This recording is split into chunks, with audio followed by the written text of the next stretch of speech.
নমস্কার বন্ধুরা, আশা করি আপনারা সবাই খুব ভালো আছেন। গল্প সমগ্র চ্যানেলে আপনাদের সবাইকে স্বাগত। আজ আপনারা শুনবেন শ্রী হেমেন্দ্র কুমার রায়ের লেখা গোয়েন্দা গল্প অন্ধকারের বন্ধু। এই গল্পটি এই চ্যানেলে আগে একবার হয়েছে, প্রায় 2 বছর আগে, যখন চ্যানেল শুরু হয়েছিল। তখন গল্প পাঠ একদমই ভালো হতো না। আশা করি এই 2 বছরে কিছুটা হলেও উন্নতি হয়েছে, তাই এই গল্পটি আবার করা। হেমন্ত আর রবিন, এই জুটির গল্পগুলি সত্যি অসাধারণ। আপনাদের কেমন লাগলো অনুরোধ করব কমেন্টসে লিখে জানাবেন। শুরু করছি শ্রী হেমেন্দ্র কুমার রায়ের লেখা অন্ধকারের বন্ধু। হেমন্ত চৌধুরীকে আমি ছেলেবেলা থেকেই অসাধারণ মানুষ বলে মনে করে আসছি। পাঠশালা থেকে স্কুল, স্কুল থেকে কলেজে আমরা দুজনে বরাবরই একসঙ্গে শিখেছি লেখাপড়া। বিশ্ববিদ্যালয়ের সর্বোচ্চ ধাপ পর্যন্ত উঠবার পরেও জীবনের যাত্রাপথে আমাদের মধ্যে ছাড়াছাড়ি হয়নি সাধারণত যা হয়ে থাকে। তার কারণ আমরা দুজনেই ছিলাম স্বাধীন। আরও নানান দিকেই আমাদের দুজনের মধ্যে আশ্চর্য মিল দেখা যায়।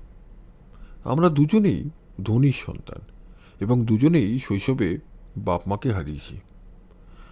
দেহচর্চার দিকে আমাদের দুজনেরই একান্ত ঝোঁক। কুস্তি, জুজুৎসু, বক্সিং কিছুই শিখতে বাকি রাখিনি। যদিও প্রতিযোগিতায় বরাবরই হেমন্ত হয়েছে প্রথম এবং আমি হয়েছি দ্বিতীয়। আমরা দুজনেই দেশে দেশে বেড়াতে ভালোবাসি এবং যৌবনেই ইউরোপ, আমেরিকা পর্যন্ত ঘুরে এসেছি। আমরা দুজনেই বিবাহ করিনি এবং ঘটকরা বাড়ির চৌকার মারালেই ঘুষি পাকিয়ে তেড়ে যাই। কিন্তু আমাদের দুজনের দিন ও সময় কাটাবার উপায় একরকম নয়, কারণ হেমন্ত করে শখের গোয়েন্দাগিরি আর আমি করি শখের সাহিত্য সাধনা। আমার সাহিত্য সাধনার কথা নিয়ে এখানে কিছু বলবার দরকার নেই। আমি আজ কলম ধরতে বাধ্য হয়েছি অন্য কারণে। গোয়েন্দাগিরিতে আজকাল হেমন্ত এমন সুনাম কিনেছে, আমার মুখ থেকে নানা লোকে তার কাহিনী শোনবার জন্য অত্যন্ত আগ্রহ প্রকাশ করে থাকেন। এজন্য হেমন্তরও কাছেও অনেকে ধন্যা দিতে ছাড়ে না। কিন্তু একদিক দিয়ে সে হচ্ছে বেজায় লাজুক, নিজের বাহাদুর কথা নিজের মুখে জাহির করতে রাজি হয় না কিছুতেই। তখন সবাই আমাকে নিয়ে টানাটানি করেন এবং আমাকেও নিরুপায় হয়ে তাদের অনুরোধ রক্ষা করতে হয়। কিন্তু বারে বারে নানান জনের কাছে মুখে মুখে হেমন্তের কত গল্প আর বলবো। তাই এবার স্থির করেছি লোকের আগ্রহ নিবারণের জন্য হেমন্তের কীর্তিকাহিনী ছাপার হরফে প্রকাশ করব একে একে। আমি শুরু করব একেবারে গোড়া থেকে, অর্থাৎ হেমন্ত সর্বপ্রথমে যে মামলার কিনারা করে দেশ বিদেশে যশস্বী হয়ে ওঠে। আগে তার কথা লিপিবদ্ধ করে রাখতে চাই, কিন্তু তারও আগে হেমন্তের আরও কিছু পরিচয় দেওয়ার দরকার মনে করি। ম্যাজিকের আম গাছ দর্শকদের চোখের সামনে গজিয়ে ওঠে হঠাৎ, কিন্তু হেমন্ত অকস্মাৎ পুরোদস্তুর গোয়েন্দা হয়ে পড়েনি। এই জন্য তাকে সাধনা করতে হয়েছে দস্তুর মতো। ছেলেবেলা থেকেই কাল্পনিক গোয়েন্দা কাহিনী পড়বার জন্য তার অতিশয় ঝোঁক ছিল এবং আজ পর্যন্ত সে পাঠ করেনি। পৃথিবীতে এমন বিখ্যাত গোয়েন্দার গল্প বোধহয় নেই, কিন্তু এইসব কাল্পনিক এবং প্রায়ই অতি উদ্ভট কাহিনী পড়ে কোনোদিনই সে বিশেষজ্ঞ হবার চেষ্টা করেনি। সে ইউরোপ, আমেরিকায় গিয়েছিল প্রধানত এক উদ্দেশ্য নিয়ে। পাশ্চাত্য দেশের সত্যিকার গোয়েন্দারা কোন কোন পদ্ধতি অনুসারে কাজ করে সে গিয়েছিল হাতে কলমে তাই শেখবার জন্য। এদেশের পুলিশ বিভাগের কয়েকজন উচ্চতম কর্মচারীর কাছ থেকে সে খান কয়েক সুপারিশপত্র জোগাড় করেছিল। তারই সাহায্যে গোয়েন্দা বিভাগের ভেতর থেকে পাশ্চাত্য পুলিশের কাজ দেখবার সুযোগ তার হয়েছিল। ইউরোপের দেশে দেশে গোয়েন্দা পুলিশদের কার্য পদ্ধতি আছে নানা রকম। তারই মধ্যে সবচেয়ে বিখ্যাত হচ্ছে ইংরেজ, ফরাসি, জার্মান ও অস্ট্রিয়ান পুলিশের পদ্ধতি। হেমন্ত এই 4 রকম পদ্ধতি নিয়েই বিশেষভাবে আলোচনা করবার অবসর পেয়েছে। সেকালকার পুলিশরা কাজ করত অনেকটা অন্ধের মতো। বিজ্ঞান ছিল তখন শিশু এবং বিজ্ঞান যেটুকু জানত পুলিশ সেটুকু সাহায্য গ্রহণ করার দরকার মনে করতো না। বার্টিলনের মাপ নেবার বা আঙুলের ছাপ নেবার পদ্ধতি তখনও আবিষ্কৃত হয়নি। ক্যামেরা, মাইক্রোস্কোপ ও রসায়ন শাস্ত্রের কাছ থেকেও পুলিশের কিছু লভ্য ছিল না। রক্তের মতো কোনো দাগ দেখলেই পুলিশ তাকে গ্রহণ করত রক্ত বলে। তা রক্ত কি না এবং রক্ত হলেও তা মানুষের বা পশুর রক্ত কিনা, কিংবা তা বিশেষ কোনো মানুষের রক্ত কিনা, এসব জানবার কোনো উপায় ছিল না। কিন্তু একালের উন্নত বিজ্ঞান এসে পুলিশের অন্ধতা অনেকটা দূর করে দিয়েছে। এই বিজ্ঞানের দিক দিয়ে হেমন্ত ছিল যথেষ্ট অগ্রসর। সে বিজ্ঞানে সর্বোচ্চ সম্মানের সঙ্গে এমএসসি পাশ করেছিল এবং এখনও নিয়মিতভাবে বিজ্ঞান চর্চা করে। গোয়েন্দাগিরিতে বিজ্ঞানকে সে এমন কৌশলে কাজে লাগাতে পারে যে দেখলে অবাক হয়ে যেতে হয়। আজ আমি আপনাদের যে কাহিনীটি বলতে বসেছি তার মধ্যেও হেমন্তের বৈজ্ঞানিক তীক্ষ্ণ বুদ্ধির খানিকটা পরিচয় আপনারা লাভ করবেন। বাংলাদেশের অপরাধীদের সম্বন্ধে নানা তথ্য সংগ্রহের জন্য সে এখানকার পুলিশের বহু হোমরা চোমরার সঙ্গে ঘনিষ্ঠ বন্ধুত্বের সম্পর্ক স্থাপন করেছে। যদিও কোনো দেশেরই পুলিশ বাইরের শখের গোয়েন্দাদের বিশেষ খুশির চোখে দেখে না, বরং তাদের মনে করে অকেজো উড়ো আপদের মতো। কিন্তু কলকাতায় পুলিশের কোনো কোনো কর্মচারীর ব্যবহার দেখলে বেশ বোঝা যায় হেমন্তের মতামতের উপরে তাদের শ্রদ্ধার অভাব নেই। এর কয়েকটি কারণও আছে। প্রথমত, হেমন্ত না ভেবেচিন্তে যুক্তিহীন কোনো কথাই বলে না। দ্বিতীয়ত, তার বক্তব্য সে অতি বিনীতভাবে প্রকাশ করে। পুলিশের লোকের সঙ্গে তার কথাবার্তা শুনলে মনে হয় গুরুর সামনে ছাত্র যেন নিজের মতামত নিবেদন করছে। কাজেই তার কাছে সাহায্য চাইতে এলেও পুলিশের অহমিকা বা হামবড়াই ভাব আহত হয় না। হেমন্ত খালি পুলিশের সঙ্গেই মেলামেশা করে না, এদেশের চোর, কাঠকাটা, গুন্ডা, খুনি ও দাগি পুরাতন পাপীদের সঙ্গে ঘনিষ্ঠতা করবার জন্য তার আগ্রহ এত বেশি যে মাঝে মাঝে আমার ভয় হয় কোনোদিন সে হয়তো সাংঘাতিক বিপদে পড়বে। মুসলমানের ছদ্মবেশ পরে প্রায়ই সে মেছো বাজারের ও শহরের অন্যান্য কুখ্যাত পাড়ার বস্তি এবং কফিখানায় ঢুকে অনেক রাত পর্যন্ত কাটিয়ে দেয়। মাঝে মাঝে আমাকেও সঙ্গে নিয়ে যায়। ফলে এমন অনেক বদমাইশের সঙ্গে তার বন্ধুত্ব হয়েছে যাদের রাস্তার আনাচে কানাচে দেখলে ভদ্রলোকের বুক ভয় না কেঁপে ধরতে পারেন। আমি যদি বলি, হেমন্ত, ওদের সঙ্গে মিশতে তোমার ঘৃণা হয় না? হেমন্ত হেসে বলে, না ভাই রবিন, মোটেই নয়। ডাক্তাররা ঘৃণা ভরা মন নিয়ে যক্ষাকুষ্ঠ প্রভৃতি কুৎসিত ব্যাধিতে আক্রান্ত রোগীদের কাছে যান না। আমিও হচ্ছি আর এক শ্রেণীর ডাক্তারের মতো, আর অপরাধীদের মনে করি রোগীর মতো। সাধারণ রোগীদের দেহ হয় ব্যাধিগ্রস্ত, আর এই ব্যাধি আক্রমণ করে অপরাধীর দেহকে নয়, মনকে। চুরি, জুয়াচুরি, খুন, ডাকাতি মানসিক ব্যাধি ছাড়ার কিছুই নয়। ওসব ব্যাধি সম্বন্ধে অভিজ্ঞতা সঞ্চয় করতে হলে অপরাধীদের সঙ্গে ভাবনা করলে তো চলবে না। হেমন্তের বাড়ির একতলায় পাশাপাশি দুইখানি হলঘর ছিল। তার একখানি হচ্ছে পরীক্ষাগার। সেখানে আছে একটি সুদীর্ঘ টেবিলের ওপরে নানা রকম বৈজ্ঞানিক যন্ত্রপাতি এবং দেওয়ালের তাকে তাকে সাজানো হরেক রকম তরল ও চূর্ণ রাসায়নিক পদার্থে ভরা কাঁচের জার, শিশি ও বোতল। আর একখানি ঘর হচ্ছে একসঙ্গে তার বৈঠকখানা ও লাইব্রেরি। তার চারিদিকে দেওয়াল ঢেকে দাঁড়িয়ে আছে বড় ছোট রোগা মোটা কেতাব ভরা আলমারি, এবং মাঝখানে ধপধপে চাদর বিছানো নরম বিছানা ভরা চৌকি, চেয়ার, সোফা, কোচ, ছোট ছোট টেবিল প্রভৃতি। সেদিন বৈঠকখানায় ঢুকে দেখি কৌচে বসে হেমন্ত কোলে পাতা একখানা বইয়ের দিকে এক দৃষ্টে তাকিয়ে আছে। চেয়ারে বসে পড়ে বললুম, কি ভায়া, অত মন দিয়ে কি বই পড়া হচ্ছে? হেমন্ত মুখ তুলে বললে, বই পড়ছি না ভাই, ছবি দেখছি। এখানে হচ্ছে ক্যালকাটা পুলিশ জার্নাল। পুলিশ জার্নালের ছবি? তাহলে নিশ্চয়ই তোমার কোনো স্যাঙাতের অর্থাৎ চোর কি খুনির চেহারা? না রবিন, তোমার রসিকতা মাঠে মারা গেল। এই ছবি দেখে আমি এক পৃথিবী বিখ্যাত অমর শিল্পীর কথা ভাবছি। কি সর্বনাশ! পুলিশের সুনির্দৃষ্টি আজকাল কি শিল্পীদের ওপরে গিয়ে পড়েছে? রবিন, পুলিশের ওপরে অকারণে তুমি এতটা নির্দয় হয়েও না। আর পুলিশের দৃষ্টি শিল্পীদের ওপরে পড়বেই না বা কেন শুনি? শিল্পী মানে কি সাধু? ফ্রান্সের বিখ্যাত কবি ভিলেন কি চোর আর খুনি ছিলেন না? ইতালির সিজিসমোন্দো মাতালিরাস্তার নাম শুনেছ? না, কে তিনি? কবি, পণ্ডিত, ললিত কলার উপাসক।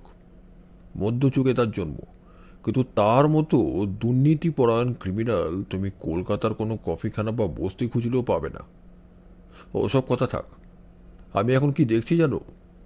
তাজমহলের স্রষ্টা শাহজাহান বাদশার পাঞ্জা। দেখি। বইখানি হাতে নিয়ে দেখলুম একখানি ছবিতে ছাপা সম্রাট শাহজাহানের ডান হাতের ছাপ। হেমন্ত বললে, সেকালে মুঘল সাম্রাজ্যের সমস্ত মূল্যবান কাগজপত্রের উপরে সম্রাটের পাঞ্জার ছাপ থাকত। কারণ মোগলরা জানত শিলমোড় বা হাতের সই জাল হতে পারে, কিন্তু 5 আঙুল শুদ্ধ করতল বা পাঞ্জার ছাপ জাল হওয়া অসম্ভব। পৃথিবীর কোনো দুজন মানুষের পাঞ্জার ছাপ একরকম হতে পারে না। বাংলা পুলিশের স্যার উইলিয়াম হার্সেল সাহেব পৃথিবীতে সর্বপ্রথমে আসামিদের আঙুলের ছাপ নেবার পদ্ধতি গ্রহণ করেন এই সেদিন 1877 খ্রিস্টাব্দে। আজ এই পদ্ধতির আদর পৃথিবীর দেশে দেশে, কিন্তু ভারতে এই পদ্ধতির জন্ম বহু কাল আগে। কেবল মোগলদের পাঞ্জার ছাপ নয়, হিন্দুরাও প্রাচীন কাল থেকে দলিলের উপরে নাম সইয়ের বদলে আঙুলের টিপ সই করে আসছে। সুতরাং আধুনিক পুলিশের আবিষ্কারের ভেতরে কোনো বাহাদুরি নেই। কিন্তু রবিন, শাহজাহান বাদশার পাঞ্জার ছাপ দেখে তোমার কিছু মনে হচ্ছে না? হচ্ছে বই কি, মনে হচ্ছে হাতের ছাপ দেখলে শাহজাহানকে স্মরণ হয় না। ঠিক বলেছ। দিল্লি আগ্রার নানা প্রাসাদে মসজিদে স্মৃতিসৌধের ছায়া গিয়ে দাঁড়ালে যে শিল্পী শাহজাহানের সৌন্দর্য প্রীতি দেখলে অভিভূত হয়ে যেতে হয়, এই কি তার নিজের হাতের ছাপ? আধুনিক বিশেষজ্ঞরা বলেন মানুষের আঙুলের গড়ন দেখলে তার প্রকৃতি আর পেশা বোঝা যায়, কিন্তু শাহজাহানের আঙুলের গড়ন দেখো। শিল্পীর আঙুলের গড়ন এরকম হওয়া উচিত নয়। যে কোনো সাধারণ লোকের হাতের ছাপ এরকম হতে পারে। বসে বসে এই কথাই ভাবছিলাম। পুলিশ জার্নালগুলো রেখে দিয়ে দাঁড়িয়ে উঠে আমি বললুম, ভাই, উত্তর দিকে জানলা দুটো বন্ধ করে দিই। এই দুর্জয় শীতের উপরে কাল আবার বৃষ্টি হয়ে ঠান্ডা আরও বেড়ে উঠেছে। চট করে 1 পেয়ালা চায়ের হুকুম দাও। কোচের ওপরে পা দুটো লম্বা করে ছড়িয়ে দিয়ে হেমন্ত বললে, তা যেন দিচ্ছি, কিন্তু দুর্জয় শীতকে যদি এত ভয়, তবে আজ তুমি গঙ্গা পার হয়ে বাগানে বেড়াতে গিয়েছিলে কেন? চমকৃত হয়ে বললুম, এ কথা তুমি কেমন করে জানলে? কেউ বলেছে বুঝি? তুমি তো সিধে ওপার থেকে এপারে নেমেই ধুলো পায়ে আমার বাড়িতে আসছো। এর মধ্যে খবর আর কে দেবে? কেমন যা বলছি সত্যি কি না? হ্যাঁ ভাই, সত্যি। কিন্তু আমি কোনো বাগানে বেড়াতে যাইনি। তুমি তো জানো বেলুড়ে আমার ভগ্নিপতি থাকেন। তার অসুখ শুনে দেখতে গিয়েছিলাম। তবে তার বাড়ির সামনে একটা বেশ বড় বাগান আছে বটে। কিন্তু এসব কথা তো তোমার জানবার কথা নয়। তুমি তো আগে সেখানে কখনো যাওনি। না, তা যাইনি, কিন্তু তুমি তো একথা জানো বন্ধু। সর্বদা আমার চোখ খোলা রাখি বলে কোথাও না গিয়েও আমি অনেক কথাই বলতে পারি। আশ্চর্য হয়ে ভাবতে লাগলুম, কোন সূত্র ধরে হেমন্ত আমার সম্বন্ধে এত কথা জানতে পারলে? নিজের জামার বোতাম ঘরে যে কার্নেশন ফুলটি গুজে রেখেছিলাম, হঠাৎ সেই দিকে আমার নজর পড়ল এবং সঙ্গে সঙ্গে বুঝলাম হেমন্তের আবিষ্কারের মূল হচ্ছে ওই ফুলটিতেই। হেমন্ত অর্ধ মুদ্রিত চোখে আমার ভাবভঙ্গি নিরীক্ষণ করছিল। হাসতে হাসতে যেন অন্তর্যামীর মতোই বললে, না বন্ধু, না, তুমি যা ভাবছো তা নয়। জামার বোতাম ঘরের ওই ফুলটি তুমি কলকাতার কোনো বন্ধুর বাড়ি বা ফুলের দোকান থেকেও সংগ্রহ করতে পারতে।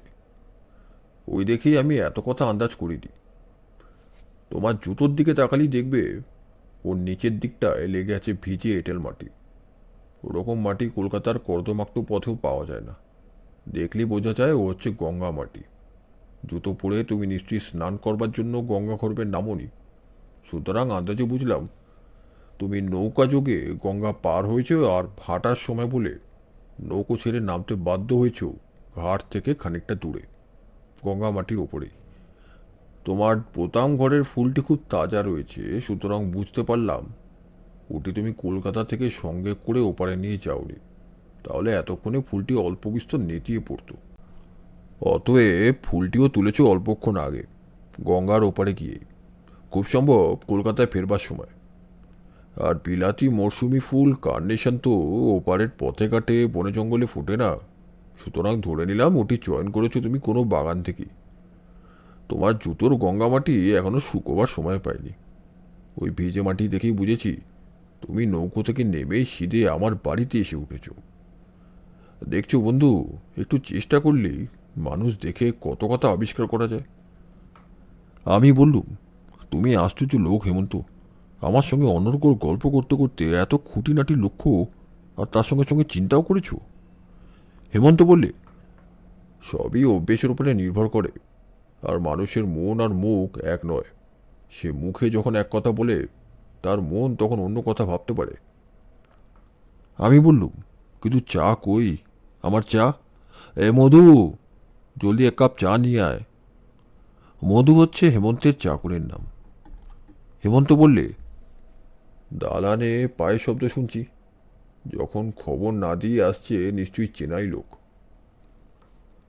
বৈঠকখানার ভেতরে ঢুকলেন সতীশবাবু এবং তার পেছনে পেছনে আর একটি ভদ্রলোক, পরনে তার কোট প্যান্টালুন। এই যে সতীশবাবু, আসুন আসুন বলেই হেমন্ত জিজ্ঞাসু চোখে পেছনের ভদ্রলোকটির দিকে তাকালেন। সতীশবাবু বললেন, ওকে চেনেন না বুঝি? উনি হচ্ছেন এ অঞ্চলের বিখ্যাত ডাক্তার মিস্টার এ দত্ত। মিস্টার এ দত্ত অর্থাৎ শ্রীযুক্ত অমরনাথ দত্ত। নমস্কার নমস্কার। সতীশবাবু, উনি তো শুধু ডাক্তার নন, উনি যে রসায়ন শাস্ত্র নিয়েও গবেষণা করেন, ইংরেজি কাগজে প্রবন্ধ লেখেন। মিস্টার দত্ত, এই কালকেই একখানি পত্রিকায় মানুষের দেহের ওপরে বটিল ক্লোরাইডের প্রতিক্রিয়া সম্বন্ধে আপনার একটি সুলিখিত প্রবন্ধ পড়েছিলাম। সতীশবাবু বললেন, আপনি এত খবর রাখেন? মিস্টার দত্ত এবারে লজ্জিতভাবে বললেন, হেমন্তবাবুর মতো পণ্ডিত লোকের মুখে আমার সুখ্যাতি শুনে আমি গর্ব অনুভব করছি। হেমন্ত অট্টহাস্য করে বললেন, আমি আবার পণ্ডিত নাকি? মোটেই নয়, মোটেই নয়। জ্ঞান সমুদ্রের তীরে আমি খালি নুড়ি কুড়োবার চেষ্টা করি, তা আমার পোড়া কপালে নুড়িও সহজে জোটে না। ওকে, আপনারা এখনো দাঁড়িয়ে রইলেন যে? বসুন বসুন। ওরে মধু, আরও কাপ দুয়েক চা আন রে। সতীশবাবু ও মিস্টার দত্ত আসন গ্রহণ করলেন। এখানে সতীশবাবুর একটুখানি পরিচয় দরকার। সতীশবাবু হচ্ছেন কলকাতা পুলিশের একজন নাম করা ইন্সপেক্টর এবং হেমন্তের সঙ্গে তার আলাপ পরিণত হয়েছে রীতিমতো বন্ধুত্বে। তিনি প্রায়ই এখানে আসেন এবং অপরাধ তত্ত্ব নিয়ে অনেকক্ষণ ধরে আলোচনা করে যান। অনেক সাধারণ পুলিশের লোকের মতো নিজেকে তিনি একজন সবজান্তা ও মস্ত বড় মনুষ্যরত্ন বলে বিবেচনা করেন না। কোনো জটিল মামলা হাতে পেলে হেমন্তের সঙ্গে পরামর্শ করতে কুণ্ঠিত হন না একটু। চায়ের বারকো সাথে করে মধু ঘরের ভেতরে প্রবেশ করল। সতীশবাবু বললেন, হেমন্তবাবু, লিপটনের গ্রিন লেবেল চায়ের লোভে আজ আমি এখানে আসিনি। আমি মহা সমস্যায় পড়েছি, তাই এসেছি আপনার কাছে সুপরামর্শ নিতে। হেমন্ত হাসি মুখে বললে, সুপরামর্শ দেওয়া আর দাবা বোর্ডের ওপরে চাল দেওয়া দুই খুব সহজ, সুতরাং সুপরামর্শ চেয়ে আপনাকে হতাশ হতে হবে না। সতীশবাবু চায়ের একটা পেয়ালা তুলে নিয়ে বললেন, না হেমন্তবাবু, ব্যাপারটাকে আপনি হালকাভাবে নেবেন না। আমার থানা এলাকায় শহরের একজন বিখ্যাত ব্যক্তি খুন হয়েছেন, আর চুরি গিয়েছে 80,000 টাকা। হেমন্ত সোজা হয়ে বসে বললে, কে খুন হয়েছে আর কার টাকা চুরি গিয়েছে? হত ব্যক্তির নাম মতিলাল মুখোপাধ্যায়, টাকা চুরি গেছে তারই।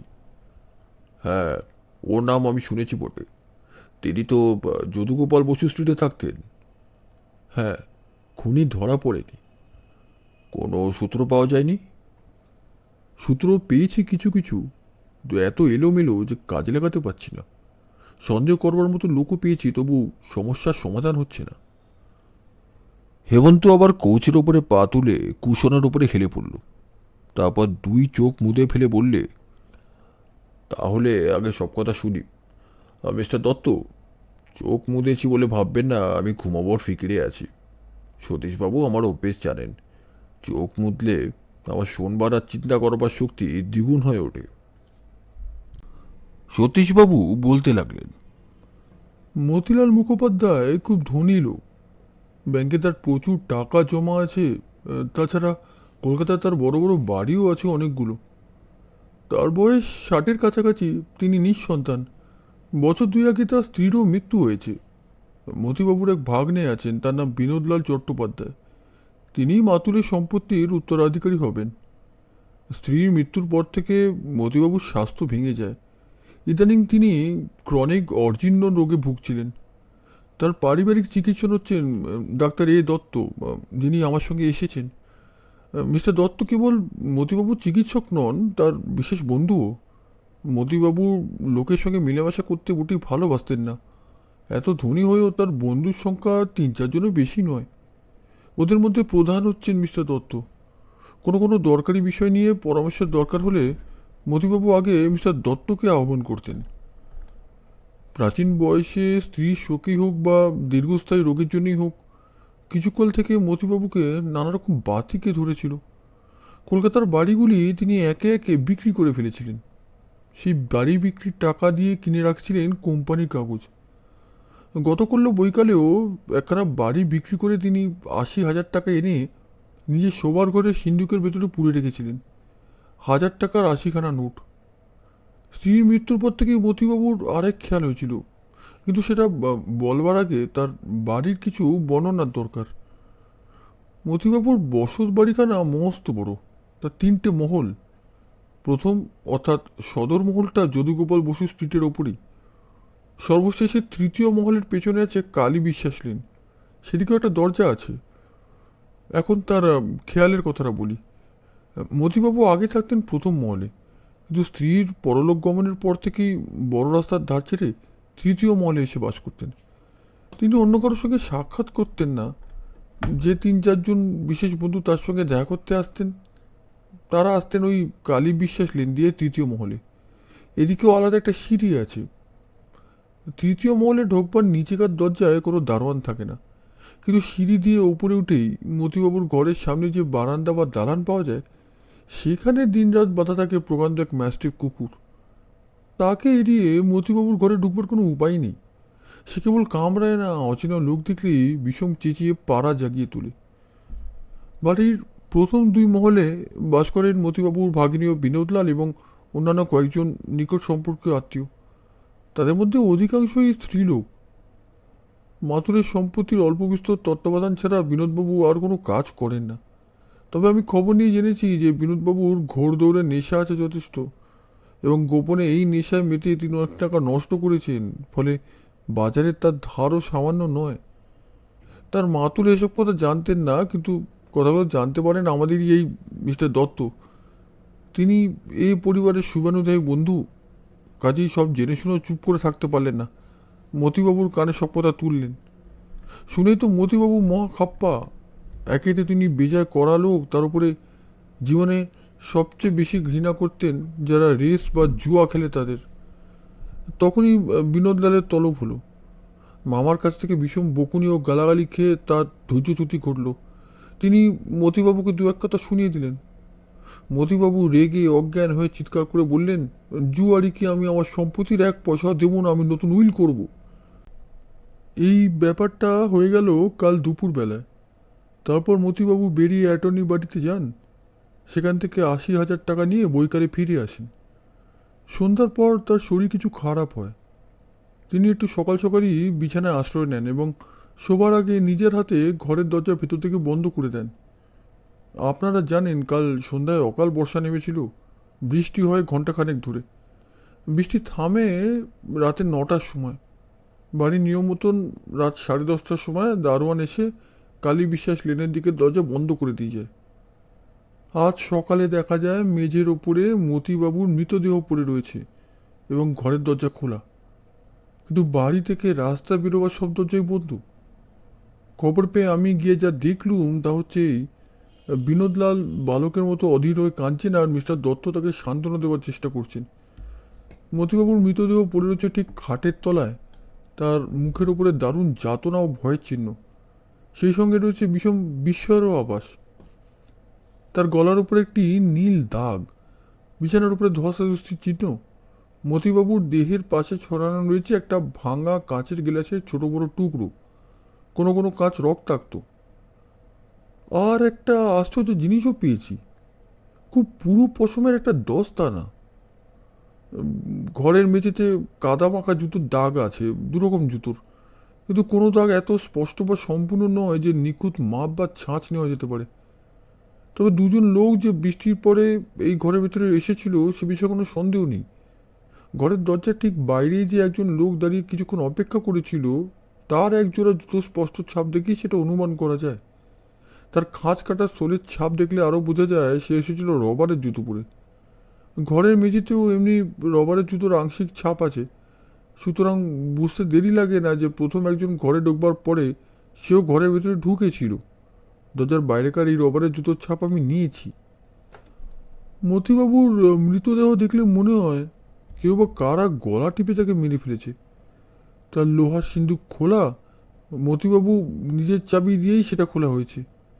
ভেতর থেকে কেবল ৮০,০০০ টাকার নোটই অদৃশ্য হয়নি, মতিবাবুর টাকা খটানোর ঝোঁকও ছিল। হ্যান্ড নোটেও তিনি টাকা ধার দিতেন। সিন্দুকের ভেতরে কতগুলো হ্যান্ড নোটও ছিল, সেগুলোও আর নেই। আর পাওয়া যাচ্ছে না মতিবাবুর পকেট বইখানা, তার রোজ ডায়েরি লেখার অভ্যেস ছিল। এখন প্রশ্ন হচ্ছে হত্যাকারী কে?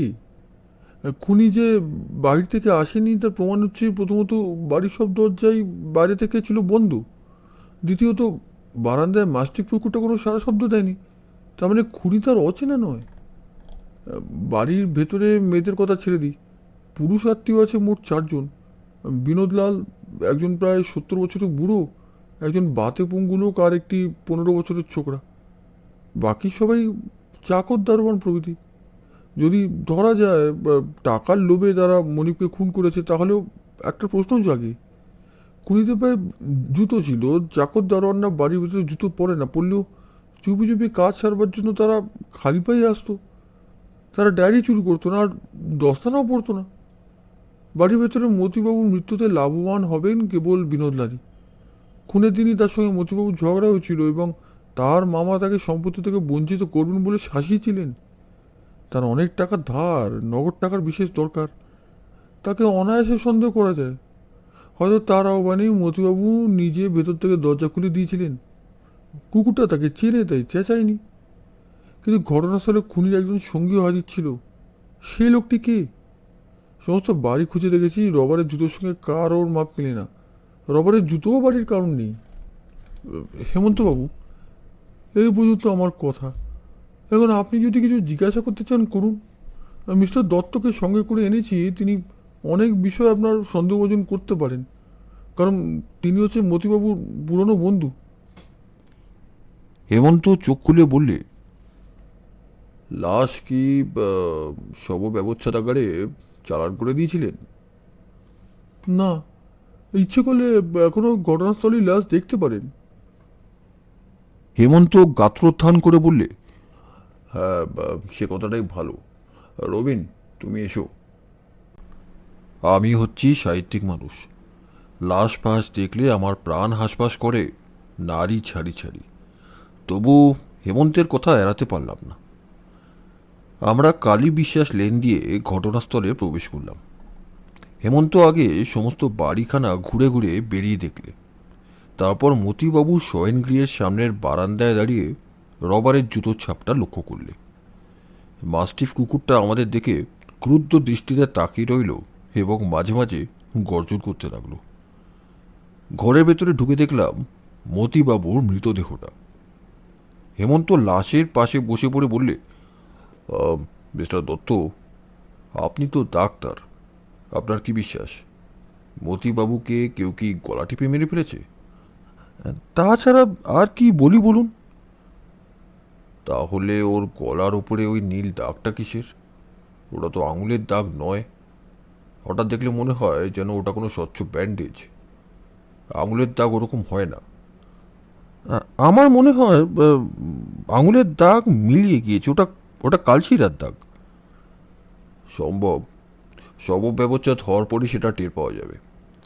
আচ্ছা, সতীশবাবু, বাংলাদেশেও শীতকালে কোনো বাঙালি হাতে দস্তানা পড়ে নাকি?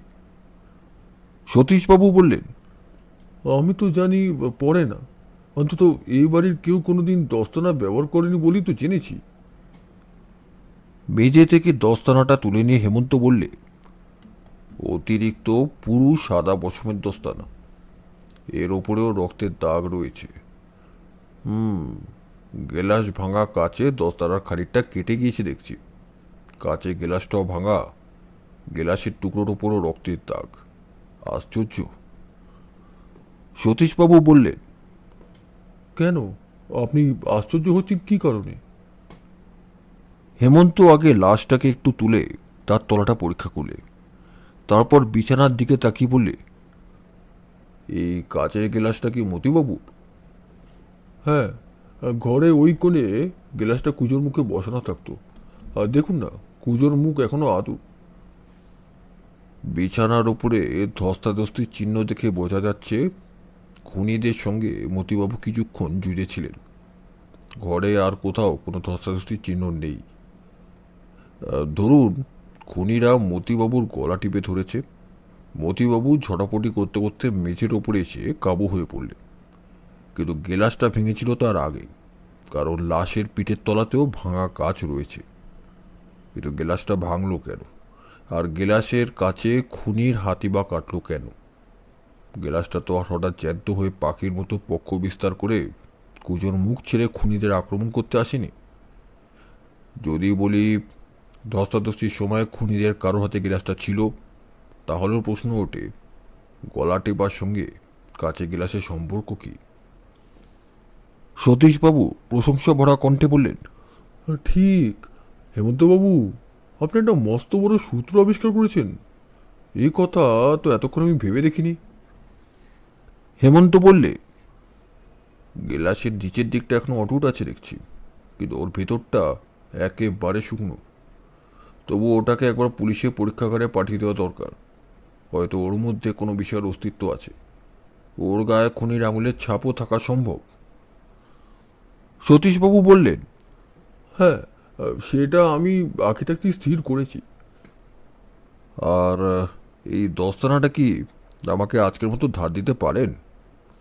তা নিন না, কিন্তু কেন? আমি দস্তানাটা রক্ত পরীক্ষা করব। মিস্টার দত্ত কৌতূহলী স্বরে বললেন, তাতে কোনো লাভ হবে নাকি? হবে বই কি মিস্টার দত্ত, আপনি ডাক্তার, এটা নিশ্চয়ই জানেন যে মেডিকো লিগাল মতানুসারে মানুষের দেহের রক্তমাত্র 4 গ্রুপে বিভক্ত করা হয়। আপাতত আমি পরীক্ষা করে দেখতে চাই দস্তানার রক্তে কোন গ্রুপে বা শ্রেণীতে পড়ে। তাহলে খুনি গ্রেপ্তার হলে অনেকটা নিশ্চিন্তে বলা যেতে পারবে এই রক্ত তারই দেহ থেকে বেরিয়েছে কিনা। মিস্টার দত্ত বললেন, হেমন্তবাবু, আমি জানতুম না যে এদেশে গোয়েন্দার কাজে কেউ এমন বৈজ্ঞানিক পদ্ধতি অবলম্বন করেন। আপনি অবাক করলেন দেখছি। আজ বড় দুঃসময় আপনার সঙ্গে দেখা হলো, নইলে আরও ভালো করে আলাপ করতুম। হেমন্ত বিনীতভাবে বললে, আমি খুব রঙিন ফানুষ নই মিস্টার দত্ত, দয়া করে আমাকে এত বেশি আকাশে তুলবেন না। আর আমার সঙ্গে যদি ভালো করে আলাপ করতে চান, তাহলে অধীন সর্বদাই আপনার দ্বার দেশে হাজির থাকতে রাজি আছে। মিস্টার দত্ত হেমন্তের একখানা হাত ধরে বললে, দ্বার দেশে নয় হেমন্তবাবু, একেবারে আমার দোতলার ড্রয়িং রুমে আপনাকে তুলে নিয়ে যেতে চাই। কাল বৈকালেই আমার ওখানে আপনার চায়ের নিমন্ত্রণ রইল। কেমন, রাজি তো? এ আমার সৌভাগ্য, কিন্তু আপনার ঠিকানা তো আমি জানি না। 10 নম্বর পরেশ মিত্র লেন, এখান থেকে 6-7 মিনিটের পথ। সতীশবাবু বললেন, মিস্টার দত্ত বেশ লোক, যা হোক, আমার পড়লাম বাদ, এক যাত্রার পৃথক ফল। মিস্টার দত্ত বললেন, নিশ্চয়ই নয়, নিশ্চয়ই নয়, আপনিও যাবেন, রবীনবাবুও যাবেন। আমার কিন্তু গা ঘিন ঘিন করতে লাগলো। সামনে পড়ে রয়েছে একটা খুন করা মানুষের মৃতদেহ, বাড়ির ভেতর থেকে আসছে আত্মীয়দের বুকচাপা কান্না, এইখানে দাঁড়িয়ে কিনা নিমন্ত্রণের কথা। তারপরে বুঝলুম মিস্টার দত্ত হচ্ছেন ডাক্তার। মরা কেটে কেটে আর লোকের মৃত্যু দেখে দেখে তার মন হয়ে গেছে কঠিন। এবং সতীশবাবু হচ্ছেন পুলিশের পুরনো লোক। জীবনে বহু নিহত মানুষের ভয়াবহ দেহ ঘেঁটে ঘেঁটে এইসব দৃশ্য তার চোখে হয়ে গেছে নেহাত সহজ। সুতরাং তার মনের বিকার না হওয়াই স্বাভাবিক। যেমন শ্মশানের মধ্যফসাররা মৃতদেহ ভস্মাত হলে পর তাদের তো চিতার আগুনেই হাত চড়িয়ে ভাত রাঁধতে দেখা যায়। মিস্টার দত্ত নিজের হাতগুলির দিকে দৃষ্টিপাত করে ব্যস্ত হয়ে পড়লেন। 8:30 বাজল। সতীশবাবু, আর তোমার থাকবার উপায় নেই। 9টার ভেতরে আমাকে এক রোগীর বাড়ি যেতে হবে। হেমন্তবাবু, আমাকে কি আর আপনার এখানে দরকার আছে? হেমন্ত বললে, না মিস্টার দত্ত, আপনি অনায়াসেই যেতে পারেন। মিস্টার দত্ত প্রস্থান করলেন। হেমন্ত খানিকটা লোহার সিন্দুক পরীক্ষা করলে, তারপরে বললে, সতীশবাবু, এর চাবি কোথায়? চাবি পাওয়া যাচ্ছে না, বোধহয় খুনির কাছে আছে। এক গোছা চাবি। বাড়ির ভেতরের লোকই যে এই খুনের সঙ্গে জড়িত আছে এও তার একটা প্রমাণ।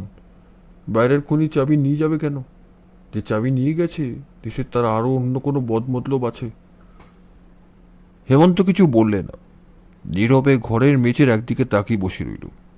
তারপর উঠে এগিয়ে গিয়ে মেঝের উপর থেকে এক টুকরো শুকনো কাদার মতো কি কুড়িয়ে নিয়ে কিছুক্ষণ সেটা পরীক্ষা করে বললে, সতীশবাবু, বলুন দেখি এটা কি?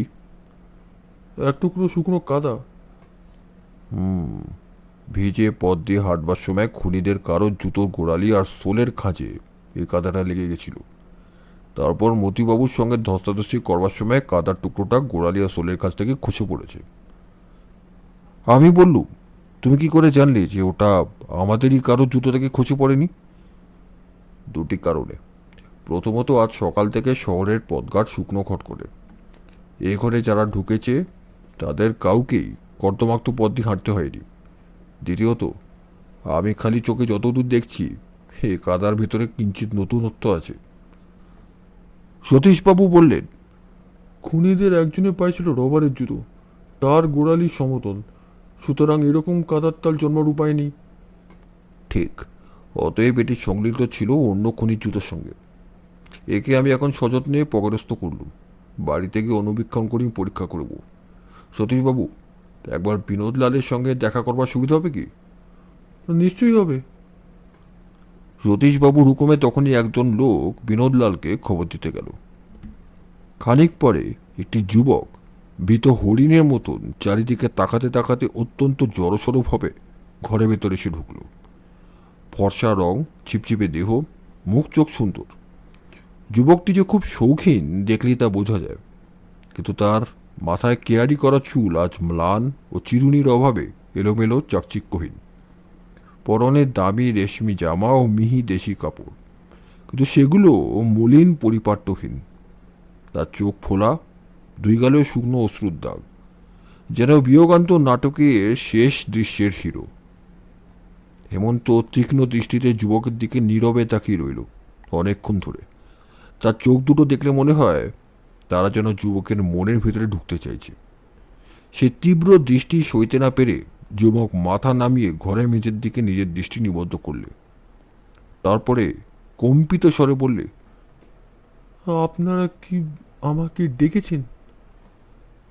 হেমন্ত বললে, আপনার নাম কি? তার স্বরের কঠোরতা দেখে বিস্মিত হল। শ্রী বিনোদলাল চট্টোপাধ্যায়।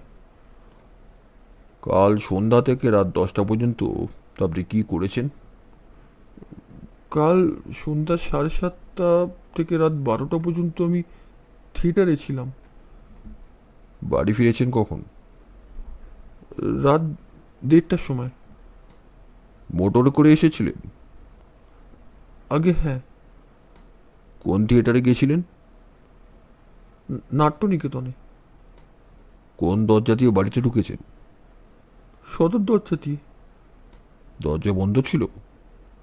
আগে হ্যাঁ। কে খুলে দিয়েছিল? দারোয়ান। কোন জামা পরে থিয়েটারে গেছিলেন? যে জামাটা পরে আছি। থিয়েটার থেকে আপনি সোজা বাড়িতে এসেছিলেন? একটু ইতস্তত করে যুবক বললে, আগে আগে হ্যাঁ। হেমন্ত ধমকে বলে উঠল, মিথ্যা কথা। আগে? চুপ। থিয়েটার থেকে আপনি বন্ধু বান্ধব নিয়ে হোটেলে গিয়েছিলেন, সেখানে গিয়ে খাবার খেয়েছেন, নেশা করেছেন, আমার চোখে ধুলো দেওয়ার চেষ্টা করবেন না। বিনোদলালের মুখ হয়ে গেল মরার মতো হলদে এবং তার সর্বাঙ্গ কাঁপতে লাগলো থরথর করে। হেমন্তের কণ্ঠস্বর হঠাৎ আবার অত্যন্ত কোমল হয়ে পড়ল। ধীরে ধীরে সে বললে, বিনোদবাবু, ভবিষ্যতে আর কখনো মদ খাবেন না। মদ হচ্ছে মানুষের সবচেয়ে বড় শত্রু। মানুষকে সে যে কোনো মুহূর্তে নরকে টেনে নিয়ে যেতে পারে। লক্ষ্য করলে দেখবেন কোনো পশুও মদ খায় না, কারণ সেটা স্বাভাবিক পানীয় নয়। যে জিনিসে পশুর রুচি নেই, মানুষ যদি তাকে খায় তাহলে তাকেও কি পশুর অদম বলবো না? আর একটা কথা মনে রাখবেন, কোনো ভদ্রলোকেরই মিথ্যে কথা বলা উচিত নয়। মদ খাওয়া যে পাপ আপনিও তা জানেন, তাই সে পাপ লুকোবার জন্যই মিথ্যে কথা বলেছিলেন। যে পাপ ভদ্রলোককে মিথ্যে বলতে বাধ্য করে তার চেয়ে হীন আর কিছুই হয় না। এখন আপনি যান, আমি আর কিছু জানতে চাই না। দারুণ আতঙ্কে একবার হেমন্তের মুখের দিকে তাকিয়েই বিনোদলাল তাড়াতাড়ি ঘর ছেড়ে পালিয়ে গেল। সতীশবাবু বিপুল বিস্ময়ে অভিভূত হয়ে বললেন, হেমন্তবাবু, আপনি যে বিনোদকে চিনতেন এ কথা তো আমাকে একবারও বলেননি। হেমন্ত বললে, চিন্তুম মানে? আজ আমি প্রথম বিনোদকে দেখলাম। আজ সকালেও এর নাম পর্যন্ত জানতাম না। প্রায় হতভম্বের মতো মুখ করে সতীশবাবু বললেন, তবে আপনি কেমন করে বিনোদের এত গুপ্ত কথা জানলেন? খুব সহজেই। ইচ্ছে বা চেষ্টা করলে আপনিও জানতে পারতেন। বিনোদ যখন বললে যে নাট্য নিকেতন থেকে মোটরে রাত 12টার সময় বেরিয়ে বাড়ি ফিরেছে 1:30টার সময়, তখনই বুঝলাম সে সোজা বাড়িতে আসেনি। কারণ নাট্য নিকেতনের দূরত্ব এখান থেকে 1 মাইলের বেশি নয়।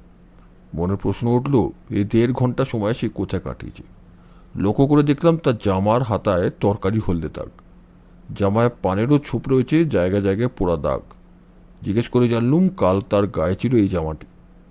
তরকারির দাগ দেখে অনুমান করলাম থিয়েটার থেকে বাড়িতে আসবার সময় সে কোনো হোটেলে গিয়েছিল, কারণ সাধারণত থিয়েটার দেখে অত রাত্রে কেউ অন্য কোনো জায়গায় নিমন্ত্রণ রাখতে যায় না। তারপর চিন্তা করে দেখলাম সিগারেটের আগুনের ফিনকি লেগে জামার নানা জায়গায় পুড়ে যাওয়া, তরকারির দাগ আর পানের ছোপ লাগা, এসব হচ্ছে অজ্ঞানতা, অসাবধানতার লক্ষণ। নেশা না করলে কেউ এমন বেহুশ হতে পারে না। সেই জন্যে আন্দাজকে বিনোদকে ওইসব প্রশ্ন করেছি। সতীশবাবু বললেন, অদ্ভুত আপনার তীক্ষ্ণ দৃষ্টি। বিনোদকে দেখেই তার আসল চরিত্র আবিষ্কার করে ফেললেন। কিন্তু কাল রাত 10টা পর্যন্ত বিনোদ কি করেছে এ কথা আপনি জানতে চাইলেন কেন? হেমন্ত সহস্যে বললে, এই জিজ্ঞাসার জবাব দেওয়ার সময় এখনো হয়নি। আমাকে দয়া করে মাফ করবেন।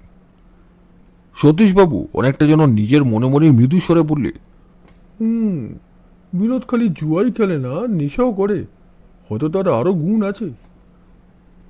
হেমন্ত বললে, আচ্ছা সতীশবাবু, বিনোদ কাল কখন বাড়ি ফিরেছে দারোয়ানের কাছে সে খোঁজ নিয়েছেন কি? নিয়েছি, রাত 1:30টার সময়। উত্তম। আর আমার কিছু দেখবার শুনবার নেই এখানে। নমস্কার। সতীশবাবু ব্যস্তভাবে বললেন, এখনই যাবেন? কোনো সূত্র আবিষ্কার করতে পেরেছেন কি? হেমন্ত বললে, এত তাড়াতাড়ি কিছু বলা আমার পক্ষে উচিত নয়। তবে এটুকু জেনে রাখুন, ঘনীভূত অন্ধকারের ভেতরে আমি 2-1টি আলোকরেখা দেখতে পেয়েছি বটে। চলো রবিন, পলায়ন করা যাক। রাস্তায় বেরিয়ে দেখলাম আজ শহরের একই অবস্থা। চারিদিক ঢাকা পড়ে গিয়েছে যেন কুয়াশার ঘেরা টোপে। কলকাতায় যে এমন কুয়াশা হতে পারে কখনো কল্পনা করিনি। মুখ তুললে বোঝা যায় না মাথার ওপরে লক্ষ তারা চুমকি বসানো নীলাকাশ বলে কোনো কিছুর অস্তিত্ব আছে। এদিকে ওদিকে যেদিকেই তাকাই সমস্ত দৃশ্য যেন লুপ্ত হয়ে গেছে পুরো ধোয়া ধোয়ার ঝোঁটরে। যেখানে যেখানে গ্যাস পোস্ট আছে সেখানকার কুয়াশা কিঞ্চিত স্বচ্ছ হয়ে উঠেছে মাত্র, আলো কিন্তু দেখা যাচ্ছে না। মাঝে মাঝে পদশব্দ শোনা যাচ্ছে, কিন্তু পথিকরা অদৃশ্য। হেমন্ত বললে, রবিন, এ হলো কি হে? লন্ডনের বিখ্যাত বিলাতি ফক কি আমাদের দেশের প্রধান শহরে বেড়াতে এসেছে? হেমন্ত রয়েছে আমার কাছ থেকে মাত্র 1 হাত তফাতে, কিন্তু তাকেও দেখাচ্ছে যেন আবছায়ার মতো। একে মতিবাবুর বাড়ির পেছন দিককার এই সরু গলিটা সাধারণতই নির্জন, তার উপরে শীতার্ত রাত, এই ভয়াবহ কুঞ্জকটিকা। মনে হচ্ছে আমরা চলেছি নিস্তব্ধ এক অন্ধকার রাজ্যের ভেতর দিয়ে অন্ধের মতো। পেছনে আবার একাধিক অদৃশ্য জুতোর শব্দ হলো। আমি সাড়া দিয়ে বললুম, কে আসে? সাবধান, আমাদের দেহের ওপরে হোঁচট খাবেন না। পর মুহূর্তেই মাথার ওপরে অনুভব করলাম প্রচণ্ড এক আঘাত, এবং চোখের সামনে ছড়িয়ে পড়ল রাশি রাশি সমুজ্জ্বল সর্ষে ফুল, এবং তারপরই হারিয়ে ফেললাম জ্ঞান। কতক্ষণ অজ্ঞান হয়েছিলাম জানি না, কিন্তু জ্ঞান ফিরে আসার সঙ্গে সঙ্গেই শুনলাম হেমন্তের কণ্ঠস্বর। রবিন, রবিন। হ্যাঁ, কি বলছো? ওহ, উঠে বসো। হেমন্ত আমাকে ধরে তুলে বসিয়ে বললে, তোমার মাথা ফেটে গেছে, এখনই ব্যান্ডেজ করা দরকার। তাড়াতাড়ি আমার বাড়িতে যেতে পারবে? বোধ হয় পারবো, কিন্তু কে আমাকে আক্রমণ করলে? এখন কোনো কথা নয়, আগে বাড়িতে চলো। নিজের বাড়িতে ফিরে হেমন্ত আমার ক্ষতস্থানটা পরীক্ষা করে বললে, বড় বেঁচে গেছো রবিন, আর একটু হলে এই আঘাতটা মারাত্মক হয়ে উঠত। সে তাড়াতাড়ি জল দিয়ে ক্ষতস্থানটা ধুয়ে ওষুধ প্রয়োগ করে ব্যান্ডেজ বাঁধতে বসল। কিন্তু হেমন্ত, হঠাৎ আমার উপরে গুন্ডার আক্রমণ কেন? গুন্ডা নয় রবিন, হত্যাকারী। হত্যাকারী? হ্যাঁ, এ হচ্ছে মতিবাবুর হত্যাকারীর কীর্তি। খালি তোমাকে না, আমাকেও আক্রমণ করেছিল। তুমি তাদের দেখতে পেয়েছো? আবু ছায়ার মতন দেখেছি, দেখলেও চিনতে পারতাম না। তারা মুখোশ পরে এসেছিল। কিন্তু কেন? তারা আমার পকেট থেকে সেই দস্তানাটা চুরি করে পালিয়েছে। বিস্মিত হয়ে ভাবতে লাগলাম। তারপর বললুম, আমার সন্দেহ হচ্ছে বিনোদের উপরে।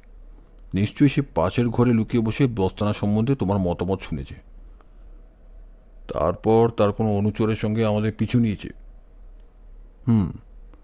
আজকের বিদ্যুটে কুয়াশা তার পক্ষে একটা মস্ত সুযোগ। দুর্যোগও হতে পারে রবিন। দুর্যোগ? হ্যাঁ, খানিকটা তাই বইকে। মানে? এই দেখো। হেমন্ত হাসতে হাসতে পকেট থেকে একখানা পকেট বুক বার করে সামনের টেবিলের উপরে রাখলে। Pocket book? হ্যাঁ। পকেট বুকখানা খুলে দু এক পাতা উল্টে সে একটু বিস্মিত হয়ে যাওয়ার বললে, না, যা ভেবেছিলাম তা তো নয়। কি তুমি ভেবেছিলে? ভেবেছিলাম এর মধ্যে দস্তানাচরের নাম ধাম গুপ্ততা কথা পাবো। এখন দেখছি এখানে হচ্ছে মতিবাবুর ডায়েরি।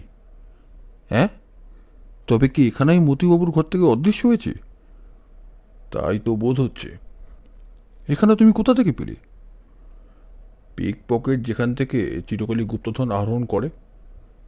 হেমন্ত, আমি তোমার কথা কিছু বুঝতে পারছি না। শোনো তাহলে। কুয়াশায় গা ঢেকে আজ আমাদের একসঙ্গে আক্রমণ করেছিল দুজন লোক। খুব সম্ভব তাদের হাতে ছিল খাটো লোহার ডান্ডা। তারা নিশ্চয়ই আমাদের খুন করতে আসেনি, এসেছিল খালি ওই দস্তানাটাই হাতাবার জন্যে। বোধ হয় এই দস্তানা কেউ কেউ চেনে।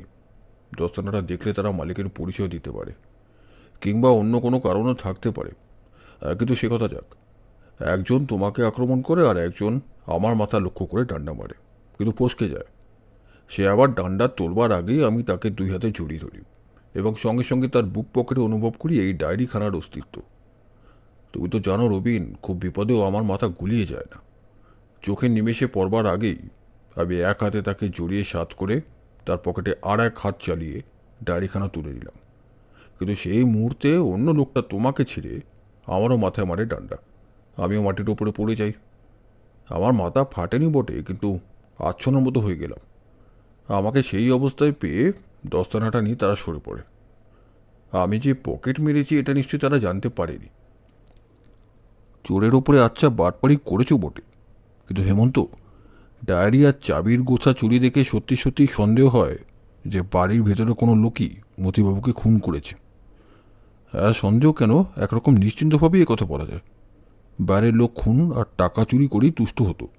পরে মতিবাবুর চাবির গোছা আর ডায়েরি কোনো কাজেই লাগতে পারত না। ডায়েরির পাতা উল্টাতে উল্টাতে হেমন্ত অন্য মানুষকে বললে, হ্যাঁ, সতীশবাবুরও ওই মত। মিনিট 5-6 হেমন্ত ডায়েরি থেকে আর মুখ তুললে না। তারপর হঠাৎ উৎসাহিত কণ্ঠে বললে, পেয়েছি রবিন, ডায়েরি চুরির কারণ পেয়েছি। এই পাতাখানা ছাড়া ডায়েরির অন্য কোথাও আমাদের বিশেষ কোনো দরকার নেই। শোনো। বলেই পড়তে লাগলো।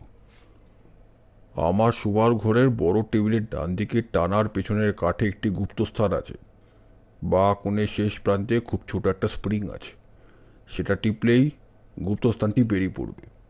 ওর মধ্যে প্রায় 40,000 টাকার হীরা, চুনি, পান্না আর মুক্তা আছে। বৃদ্ধ হয়েছি, স্বাস্থ্য দিনে দিনে খারাপ হচ্ছে। হঠাৎ যদি মারা পড়ি সেই ভয়ে আমার উত্তরাধিকারীর জন্য এইখানে এই কথাগুলি লিখে রাখলাম। রবিন, খুনি জানতো যে ডায়েরির মধ্যে এই গুপ্তধনের সন্ধান পাওয়া যাবে। আমি দৃঢ় স্বরে বললুম, তাহলে এই খুনি নিশ্চয়ই বাড়ির ভেতরের লোক। এই জন্যই সে কাল চাবি চুরি করেছে। কাল তাড়াতাড়িতে ডায়েরি পড়তে পারিনি, খুব শীঘ্রই সে কাজ হাসিল করবে। করবে নাকি দেখা যাক। বলেই হেমন্ত উঠে টেলিফোনের রিসিভার তুলে নিয়ে থানার নম্বর বললে। কে? সতীশবাবু থানায় ফিরে এসেছেন? হ্যাঁ, আমি হেমন্ত। শুনুন, মতিবাবুর দেহ শব ব্যবচ্ছেদে পাঠিয়ে দিয়েছেন তো? বেশ, তার শোবার ঘর বন্ধ আছে? উত্তম। কিন্তু একটা জরুরি কথা মনে রাখবেন, ও ঘরের দরজার সামনে সর্বদাই যেন পাহারা রাখা হয়। কেউ যেন কোনো কারণেই ও ঘরে ঢুকতে না পারে। কেন? কারণ নিশ্চয়ই আছে, কিন্তু এখনও প্রকাশ করবার সময় হয়নি। রাগ করবেন না, যথাসময় সমস্ত বলবো। বলেন কি? যে কনস্টেবল ভাঙা কাচের গেলাস নিয়ে একলা আসছিল, হঠাৎ পথে কাঁথা থেকে আক্রমণ করেছে। তারপর গেলাসটা ছিনিয়ে নিতে পারেনি? শুনে সুখী হলুম। কনস্টেবল কাউকে চিনতে পারেনি? হ্যাঁ, কলকাতার আজকের কুয়াশাটা আশ্চর্য বটে, অনুভূতপূর্ব। কি বললেন? মিনিট দুয়েক আগেই গলির মোড়ের কাছে কনস্টেবল আর এক পথিকের গায়ের ওপরে গিয়ে পড়ে। কে সে? বিনোদ? অত কুয়াশার মুখে সে কি করছিল? মাথা ধরেছে বলে বেড়াতে বেরিয়েছিল এই বিশ্রী কুয়াশায়? আশ্চর্য হুজুর তো। তাকে গ্রেপ্তার করবেন কিনা ভাবছেন? আপনার কর্তব্য আপনি ভালো বোঝেন, আমি আর কি বলব। এ পথে আমি শিক্ষানবিশ ছাড়ার কিছুই নই। হ্যাঁ, আমার কাছেও একটা নতুন খবর আছে। আমাকে আর রবিনকেও আজকারা আক্রমণ করেছিল। রবিনের মাথা ফেটে গেছে বেচারি। আমার খুব বেশি লাগেনি বটে, কিন্তু সেই দস্তানাটা লুট হয়ে গেছে। কনস্টেবলের মতন আমারও ভাগ্য ভালো নয়।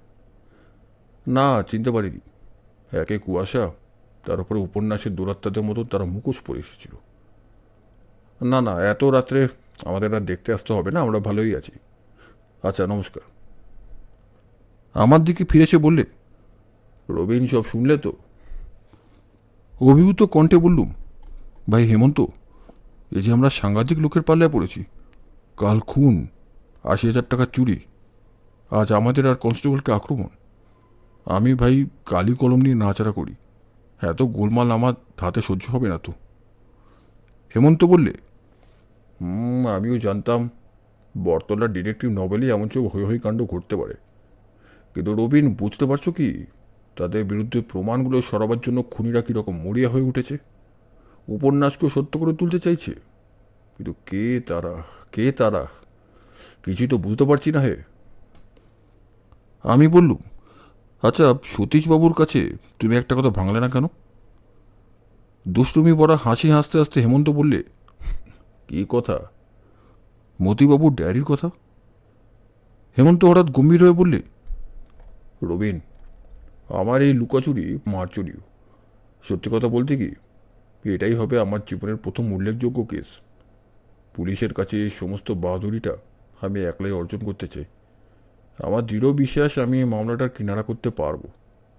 অবশ্য তারপর আমি সরে দাঁড়াবো যবনিকার অন্তরালে, জনসাধারণের কাছ থেকে পুলিশকে 16 আনা সুখ্যাতি আদায় করবার অবসর দিয়ে। কিন্তু এই আগুন নিয়ে খেলা হচ্ছে, আমাদের প্রাণ যেতেও পারে।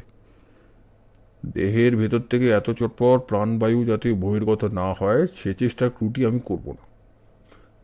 কিন্তু কি আশ্চর্য, আমি যে একটা বড় কথা ভুলে গেছি রবিন।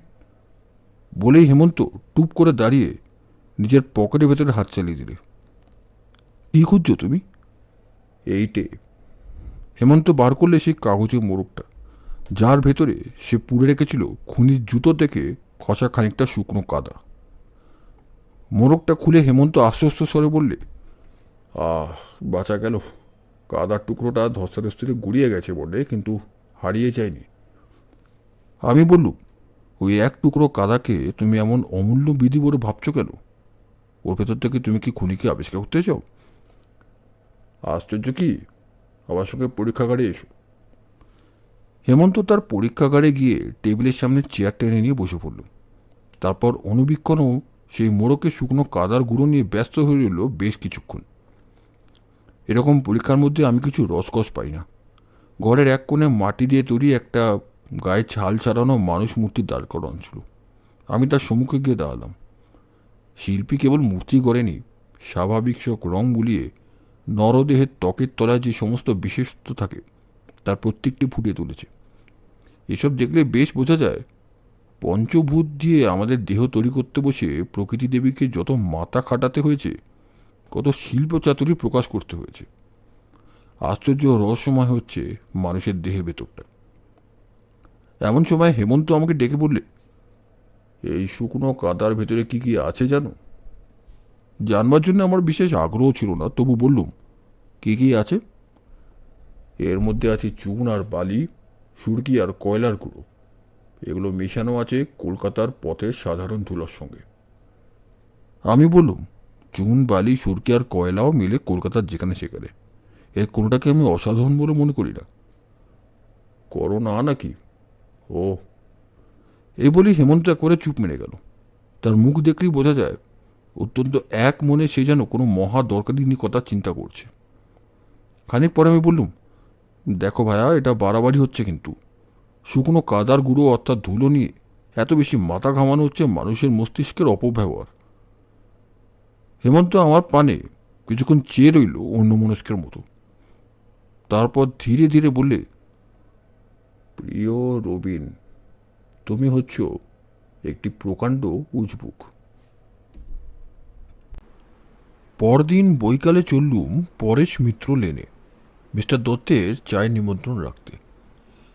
বিশেষ করে কলকাতার উত্তর অঞ্চলের শহরের সেরা উপসেরার মতো যেসব ছোট ছোট গলি দেখা যায়, পরেশ মিত্র লেনও হচ্ছে ঠিক সেই রকম। গলিটি চওড়ায় 6-7 হাতের বেশি নয়, সাপের মতো এঁকে বেঁকে পাক খেয়ে ভেতর দিয়ে চলে গেছে। গলিটা প্রথম যেখানে মোড় ফিরেছে সেখানে বড় রাস্তা থেকে দেখা গেল একখানা নতুন বাড়ি প্রায় সম্পূর্ণ হয়ে এসেছে। একটা জিনিস আমি বরাবরই লক্ষ্য করেছি, ছেলেবেলা থেকেই সর্ববিষয়েই হেমন্তের কৌতূহল হচ্ছে অসীম। হয়তো এটা ভালো ডিটেকটিভের একটা বিশেষ লক্ষণ, কিন্তু ঠিক এই কারণেই তার সঙ্গে পথ চলা অনেক সময় কেবল বিরক্তিকরই নয়, নিরাপদও ছিল না। একদিনের কথা বলি, বাগবাজার দিয়ে যাচ্ছি আমরা দুজনে। রাস্তায় একটা বিড়িওয়ালার দোকানের সামনে দাঁড়িয়ে গল্প করতে করতে কে হঠাৎ অট্টহাস্য করে উঠল। সঙ্গে সঙ্গে দাঁড়িয়ে পড়ল হেমন্ত। 3-4-6 মিনিট কেটে গেল, সেখান থেকে সে আর নড়বার নাম করে না। আমি বিস্মিত হয়ে বললুম, কি হে, ব্যাপার কি?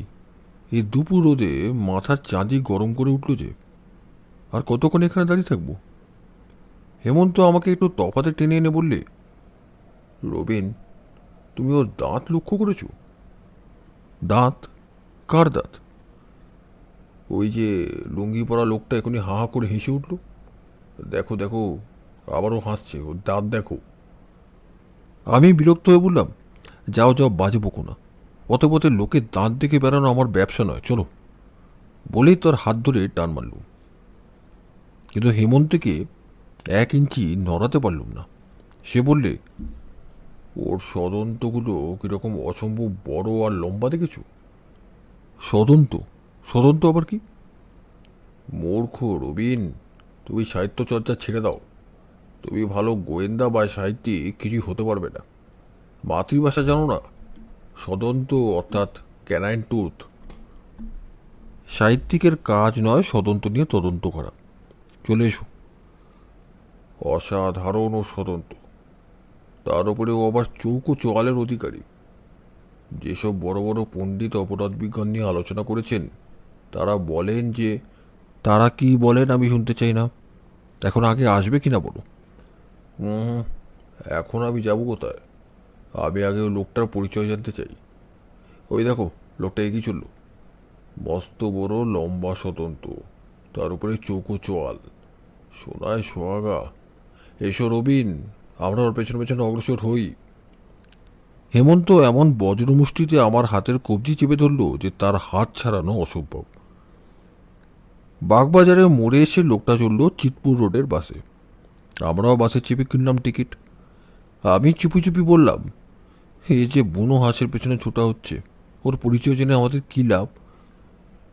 লাভ হয়তো কিছুই হবে না, হতাশ মুখে ফেরার সম্ভাবনাই প্রবল। কিন্তু আমি হচ্ছি অপরাধ বিজ্ঞানের ছাত্র, বিজ্ঞানের মতামতগুলো মেকি কিনা যাচাই করবার চেষ্টা করব না। মনে মনে হেমন্তের অপরাধ বিজ্ঞানকে পাঠাতে চাইলাম জাহান্নামে। মশাই, কি আপদ বলুন তো? চৈত্র মাসের তপ্ত দুপুর, পথের কুকুরগুলো এখন ধুকতে ধুকতে ঠান্ডা আশ্রয় খুঁজছে। কোথায় বাড়িতে গিয়ে খেয়ে দিয়ে ঘরের জানলা দরজা বন্ধ করে বিজলি পাখার তলায় শীতল পাটি বিছিয়ে বসে বরফ দেওয়া শরবত পান করতে করতে রবি ঠাকুরের কবিতা পড়ব, না ছুটে চলেছি এক মহাপাগলের সঙ্গে কোনো সদন্ত ও চৌকচওয়ালের পেছনে।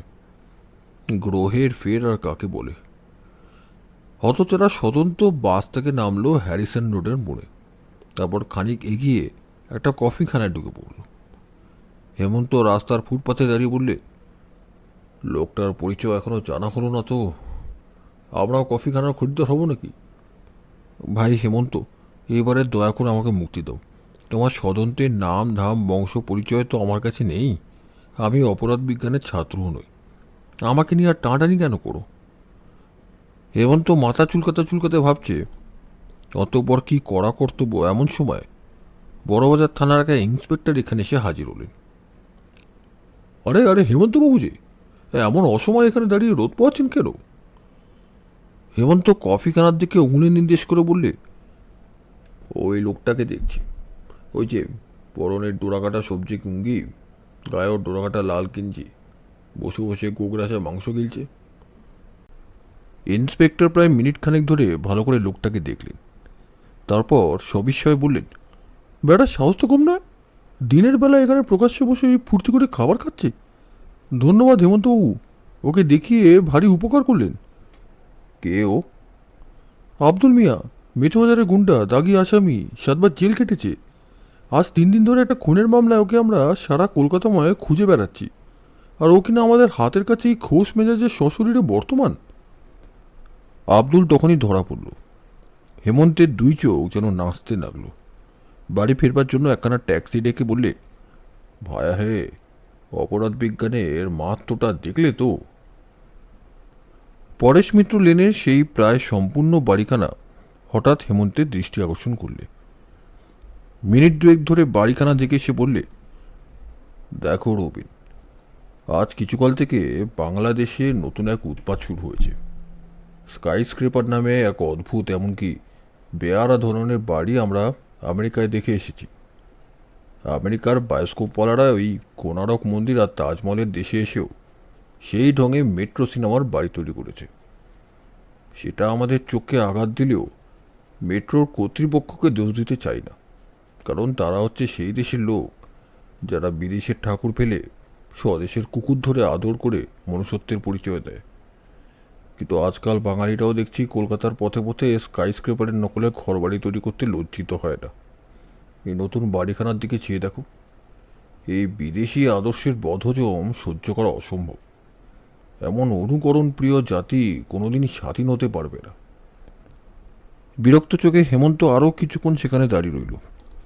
আমি বললুম, তোমার স্থাপত্যের সমালোচনা রেখে এখন 10 নম্বরের বাড়ি খোঁজো। 5টা বাজে যে, চায়ের সময় উত্তীর্ণ হয়ে যায়। যাজ্ঞে উত্তীর্ণ হয়, এটাও তো অনুকরণ। আমরা কি ইংরেজ যে এই সময়ের মধ্যেই আমাদেরও চা খেতে হবে? এসো এসো, এসব নিয়ে পরে আলোচনা করলেও চলবে। মিস্টার দত্ত হয়তো আমাদের জন্য অপেক্ষা করছেন। কিছু দূর এগিয়েই 10 নম্বরের বাড়ি পাওয়া গেল। দারোয়ানের ওপরে বোধহয় আদেশ ছিল আমাদের নাম শুনে সে দোতলায় যেতে অনুরোধ করলে। মিস্টার দত্ত তার দোতলার বৈঠকখানায় বসে সত্য সত্যি আমাদের জন্য অপেক্ষা করছিলেন। দেখলাম সতীশবাবু আমাদের আগেই সেখানে এসে হাজির হয়েছেন। মিস্টার দত্ত তাড়াতাড়ি এগিয়ে এসে বললেন, হেমন্তবাবু, রবীনবাবু, কাল আপনারা কি সাংঘাতিক বিপদে পড়েছিলেন। সতীশবাবুর মুখে তা শুনে স্তম্ভিত হয়েছি। রবীনবাবুর মাথায় এখনও ব্যান্ডেজ বাঁধা রয়েছে যে, নিশ্চয়ই খুব লেগেছে। আমি বললুম, লাগেনি বললে মিথ্যে বলা হবে। মধু খেলে মিষ্টি লাগে, ডান না খেলে কষ্ট পেতে হয়, প্রকৃতির এই স্বাভাবিক নিয়ম। মিস্টার দত্ত বললেন, কিন্তু কে এই পাপিষ্ট? অনায়াসে যে খুন করছে, ভদ্রলোককে মারাত্মক আক্রমণ করছে, অথচ এখনও মেঘনাথের মতো লুকিয়ে আছে মেঘের আড়ালে। আমার তো মশাই বাড়ি থেকে আর বেরোতে ভয় করছে এবারে। সতীশবাবু বললেন, আপনার আবার কিসের ভয়? আপনি তো পুলিশের লোক নন। আমি পুলিশের লোক নই বটে, কিন্তু বন্ধু হত্যার প্রতিশোধ নেবার জন্য পুলিশকে তো সাহায্য করছি। খুনিদের রাগ আমার উপরে পড়তে কতক্ষণ? সতীশবাবু বললেন, ভয় নেই মিস্টার দত্ত, আমরা বোধহয় শীঘ্রই খুনিকে ধরতে পারবো। আচ্ছা, একটা কথা বলতে পারেন? আজ্ঞা করুন। আজ্ঞা নয় মিস্টার দত্ত, অনুরোধ। আপনি তো মতিবাবুর বন্ধু, ও পরিবারের অনেক খবরই জানেন। বিনোদলাল বাবু কোন কোন লোকের সঙ্গে মেলামেশা করেন সে বিষয়ে আমাদের কোনো খবর দিতে পারেন? মিস্টার দত্ত বিরক্তভাবে মাথা নেড়ে বললেন, বিনোদের বন্ধুদের কথা আমাকে আর জিজ্ঞাসা করবেন না। কেন বলুন দেখি? তারা ভালো লোক নয়, তাদের বিশেষ পরিচয় আমি জানি না বটে। কানাঘুষে শুনেছি বন্ধুদের চেষ্টাতে বিনোদের পরকাল ঝরঝর হয়ে যাচ্ছে। বন্ধুরা চেষ্টা করবে না কেন? মামার মৃত্যুর পরে বিনোদ হবে অগাধ সম্পত্তির মালিক। তারপরেই তো তাদের পাওয়া পারো। যেতে দিন মশাই, ও কথা যেতে দিন। হেমন্ত বললে, সতীশবাবু, শব ব্যবচ্ছেদের গাড়ির খবর কি? মতিবাবুর পাকস্থলিতে কোনো রকম বিষের অস্তিত্ব পাওয়া যায়নি, যদিও ডাক্তারদের আগে সেই সন্দেহ হয়েছিল। মতিবাবুকে কেউ গলা টিপে মেরে ফেলেছে কিনা ডাক্তাররা জোর করে সে কথা বলতে পারছেন না, তবে তারা স্বীকার করছেন যে ওটা মৃত্যুর কারণ হলেও হতে পারে। মতিবাবুর কণ্ঠের প্রত্যক্ষ রক্তবাহা নাড়িতে অতিশয় রক্তাধিক্যের লক্ষণ পাওয়া গেছে। নিশ্চয়ই বিষম জোরে তার গলা টিপে ধরা হয়েছিল। ডাক্তারের রিপোর্ট তো এই। আপনার রিপোর্ট কি হেমন্তবাবু? আমার রিপোর্ট? আপাতত আমার কাছে রিপোর্ট করবার মতন কোনো তথ্যই নেই। আমি উপহাসে স্বরে বললুম, কেন হেমন্ত, তুমি তো অনায়াসেই তোমার সেই মহামূল্যবান শুকনো কদর্ম চূর্ণের কাহিনী বলতে পারো। সতীশবাবু আগ্রহ ভরে বললেন, দোয়াই হেমন্তবাবু, আপনার এই কদর্ম চূর্ণের কাহিনী থেকে আমাদের বঞ্চিত করবেন না। আমার দিকে একবার রেগে কটমট করে তাকিয়ে হেমন্ত বললে, না সতীশবাবু, শোনেন কেন, এসব বিষয়ে আমার বন্ধুটি হচ্ছে পড়া নম্বরের অপদার্থ। যে ধুলোকে আমরা রাখি পায়ের তলায়, আধুনিক অপরাধ বিজ্ঞানে তার স্থান যে কত উপরে, মূর্খ রবিন সে কথা জানে না। মিস্টার দত্ত কৌতূহলী কণ্ঠে বললেন, হেমন্তবাবু, এসব বিষয়ে আমিও কম কাঁচা নই। আপনার মুখে একটুখানি ধুলোর ইতিহাস শুনতে চাই। ততক্ষণ বেয়ারাও চাটা নিয়ে আসবে। হেমন্ত বললে, দেখুন, কিছুকাল আগেও অপরাধের সঙ্গে বিজ্ঞানের সম্পর্ক ছিল না বিশেষ কিছুই। বৈজ্ঞানিক পদ্ধতিতে চুরি আর খুনের মামলার তদন্ত আরম্ভ হয়েছে খুব একালে। আগে কোনো লোকের ওপরে সন্দেহ হলে তার কাছ থেকে স্বীকারোক্তি আদায় করবার জন্য তাকে দেওয়া হতো অমানসিক যন্ত্রণা। তার ফলে কেউ কেউ মারা পড়তো এবং অনেকে প্রাণের ভয় নির্দোষ হলেও মিথ্যা বলে অপরাধ স্বীকার করত। ইউরোপে এমন সব ঘটনা ঘটেছে, পুলিশ সন্দেহ করে একজনকে যন্ত্রণা দিয়ে মেরে ফেলেছে, তারপর প্রকাশ পেয়েছে সত্যিকার অপরাধী হচ্ছে আরেকজন লোক। আসল কথা, আগে অনেক ক্ষেত্রেই পুলিশের বুদ্ধির জোরে নয়, যন্ত্রণার চোটেই আসামির অপরাধ প্রকাশ পেত। কিন্তু আজকের ধারা ভিন্ন রকম। একালে পুলিশ যদি যন্ত্রণা দিয়েও আসামিকে অপরাধ স্বীকারে বাধ্য করে, তাহলে আদালতে তা গ্রাহ্য হয় না। কিন্তু ইউরোপের আধুনিক পুলিশকে যন্ত্রণার দ্বারা অপরাধীকে দোষ আবিষ্কার করতে হয় না। তার কারণ, পুলিশ এখন বিজ্ঞানের সাহায্য পায়। অপরাধী স্বীকার অস্বীকার নিয়ে পুলিশ মাথা ঘামায় না। ঘটনাস্থলে পাওয়া আসামির ব্যবহার করা কাপড়, জামা, জুতো, টুপি, লাঠি, ছোড়াছুরি প্রভৃতি অনেক রকম জিনিসের ভেতর থেকে পুলিশ বিজ্ঞানের সাহায্যে আশ্চর্য সব তথ্য আবিষ্কার করতে পারে। আসামি অপরাধ স্বীকার করলেও দণ্ড থেকে মুক্তি পায় না। এ বিষয়ে নানা দিকে নানা কথা বলা যায়, কিন্তু আপাতত বলতে চাই কেবল ধুলোর কথা। আপনারা সকলেই জানেন যে ধুলোর অগম্য ঠাঁই নেই। জানলা দরজা বন্ধ করে ঘরের ভেতরে একটা বাক্সে ঢাকনি দেওয়া কৌটো রেখে দিন, তার মধ্যেও ধুলো ঢুকবে। সাধারণ চোখে সে ধুলো যদি দেখতে না পাওয়া যায়, তবে অনুবীক্ষণ ব্যবহার করুন, দেখবেন কৌটোর ভেতরে বাস করছে নানা রকম ধুলো। এক এক শ্রেণীর মানুষ যে কোনো জিনিস নিয়ে নিয়মিত নাড়াচাড়া করবে, তার মধ্যে বিশেষ করে পাওয়া যাবে এক এক শ্রেণীর ধুলো। জার্মানি, অস্ট্রিয়া আর ফ্রান্সের পুলিশরা এই বিষয় নিয়ে গভীরভাবে আলোচনা করেছে। অপরাধীদের ব্যবহৃত জিনিসগুলো হচ্ছে তাদের কাছে নাম সই করা স্বীকারোক্তির চেয়েও মূল্যবান। যারা পাউরুটি তৈরি করে তাদের নিত্য ব্যবহার্য জিনিসের মধ্যে পাওয়া যায় গমের পালক বা শ্বেতসার। যাদের কাজ ধাতু নিয়ে, তাদের জিনিসে মিলে অতি সূক্ষ্ম ধাতব ধুলো। খনিতে যারা কাজ করে তাদের ব্যবহৃত জিনিসে থাকে খনিজ ধুলো। রাস্তায় যারা পাথর ভাঙে তাদের জিনিসে সূক্ষ্ম বালুময় ধুলোতে ভরা। এইরকম নানা রকম জিনিস অনুবীক্ষণ দিয়ে পরীক্ষা করে অনায়াসে বলে দেওয়া যায় তাদের মালিক মিস্ত্রি, ছুতোর, কসাই, মুচি বা অন্য কোনো শ্রেণীর লোক। প্রফেসর সেভারিন ইকার্ড নানা পরীক্ষার দ্বারা প্রমাণিত করেছেন যে নিয়মিতভাবে ব্যবহৃত ট্যাগ ঘড়ি বা হাত ঘড়ির ভেতরে যে ধুলো জমে, তার সাহায্যে খুব সহজেই বলে দেওয়া যায় কোন শ্রেণীর লোক হচ্ছে ঘড়ির মালিক। এইবারে আপনাদেরকে একটা সত্য গল্প বলি। বিলাতের এক পাড়াগায় একবার একটি স্ত্রীলোক খুন করে পালায়। স্ত্রীলোকটির দেহের ছুরির আঘাত ছিল বটে, কিন্তু সেই আঘাতই তার মৃত্যুর কারণ নয়। লাল ও নীল রেশমি সুতোয় পাকানো দড়ির ফাঁস তার গলায় লাগিয়ে কেউ তাকে হত্যা করে পথের ধারে ফেলে পালিয়ে গেছে। পুলিশ দোস্তুর মতো বৈজ্ঞানিক প্রথায় তদন্ত শুরু করলে হত স্ত্রীলোকটির পোশাকে পাওয়া গেল তামাকের ধুলো, অর্থাৎ নস্য।